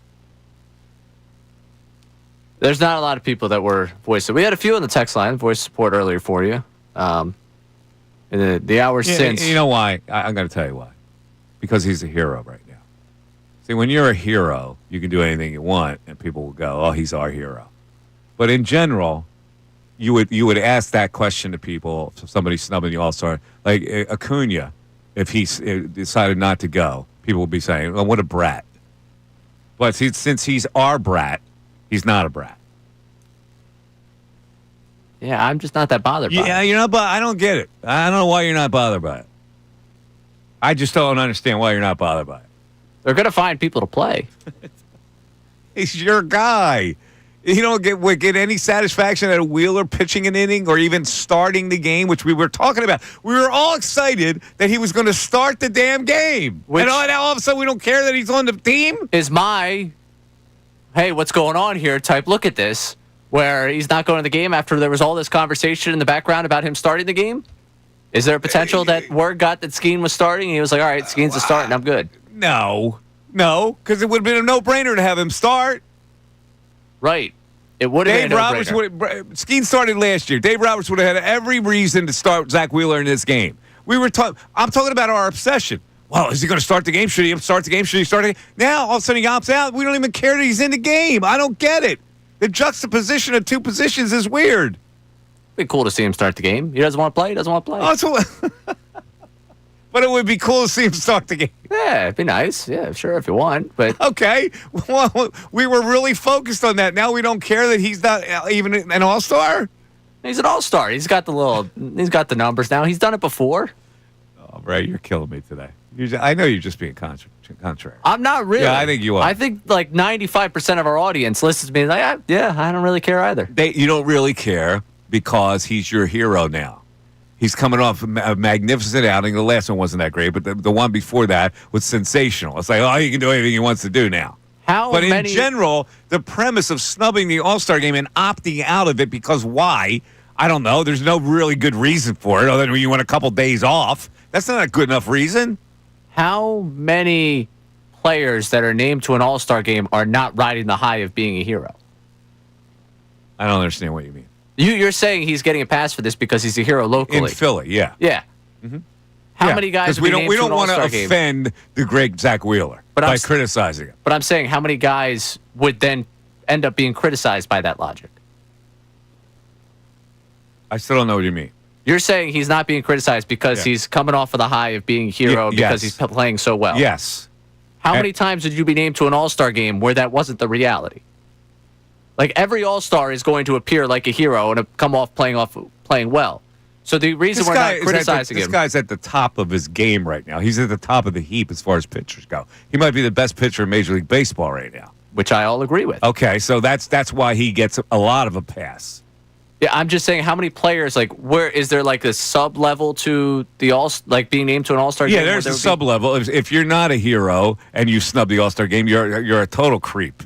Like, I guess, yeah, if Pat Neshek got named to the All-Star game and he said, nah, I'm good, then I think maybe it's like, all right, dude, you should probably go because this is like your shot. Think about that for a second, Pat Neshek. These are the type of relief pitchers they used to choose. Yeah, 2017. Archie Bradley. I remember Archie Bradley. And now, like, finally, I had been screaming for years, these relief pitchers that you get, they throw 90 miles an hour. Who are they getting out? You got to look for velocity. See, from my seat in the boardroom, Ray, from behind the main table, I'll be screaming these things. And you finally got through to them. That's why you got elevated to the 17th assistant general manager. 98 or nothing. And if you're 5'9", don't draft me. We should just do a handbook. Dante Norrie's listed at 5'9". I guarantee he's not 5'9". If you're listed at 5'9", you're 5'7". Oh, Tom listed at 6 foot. You know I'm not 6 foot. Well, there you go. I'm 6 foot the way Allen Dante Iverson was Norrie's got to be 6 5'7". Measure him and get back to me. Shoes on or shoes off? Dante Norrie. Somebody said, who said today that, I would trade Abel, but not Dante Norrie? Who said that? Oh, was that a caller or was that a suggestion on Twitter? It had to have been a texter. It had to have been a texter. Dante Norrie, you wouldn't trade. There was a text because it should be Abel, and then it was 2 lower level prospects. But not Dante Norrie. Not Dante Norrie. He's your 8th prospect. And again, I go, the Phillies' 8th prospect is like the 16th prospect for another team. Just double it. Double it. And you're more accurate. Yeah, Dante Norrie's the untouchable. Yeah, That's what we established look today. at. Oh, he's the 8th. Yeah, That's what we established Look today. at. Oh, he's the 8th ranked prospect. So what? What does that mean exactly? Is he a prospect? Just because he's listed on as the 8th best Phillies prospect doesn't mean he's an actual prospect, does it? I mean, he's an actual prospect. He was what, the first round pick? Yeah. When did they take him? Last year before? Yeah. What number did they take Dante Norrie? Oh, he was after they got good, so he was later in the first round. Yeah, it was late in the first round. First round, maybe second. I don't want Danny. Yeah, first round last year. The kid, I'm sure he's a spunky little ball player who's got some ability. Another Toronto name. But again, I look at the Major League Baseball now and I go, who plays at 5'8", 5'7"? What do you get at? Really, I hate to put a prejudicial view on height, but the fact of the matter is you can only play one position if you're lacking height. Second base. That's why you're not drafting me. Correct. Right. Yeah, I'm not drafting it. You're an outfielder. You're 5'7". Lenny Dykstra days are gone, aren't they? Well, for this organization, I'd like to see some power in the outfield that we haven't been able to develop. So, yeah. In any event, today was a really fun show for everybody, at least for us. Hopefully it was fun for you guys. It is the Home Run Derby tonight. We'll be talking about that tomorrow as I do my play-by-play. Back. Chris Berman's not there. I'll be doing the same thing in my house. Stay tuned. Unfiltered is coming up right next. And Bill Calarulo, Nick Sirianni has been ranked 8th by Pro Football Focus. What will Bill have to say about that? Well, stay tuned. That's coming up. For Ray, I'm Mike. Have a great rest of the night. Take care, everybody. Bye-bye.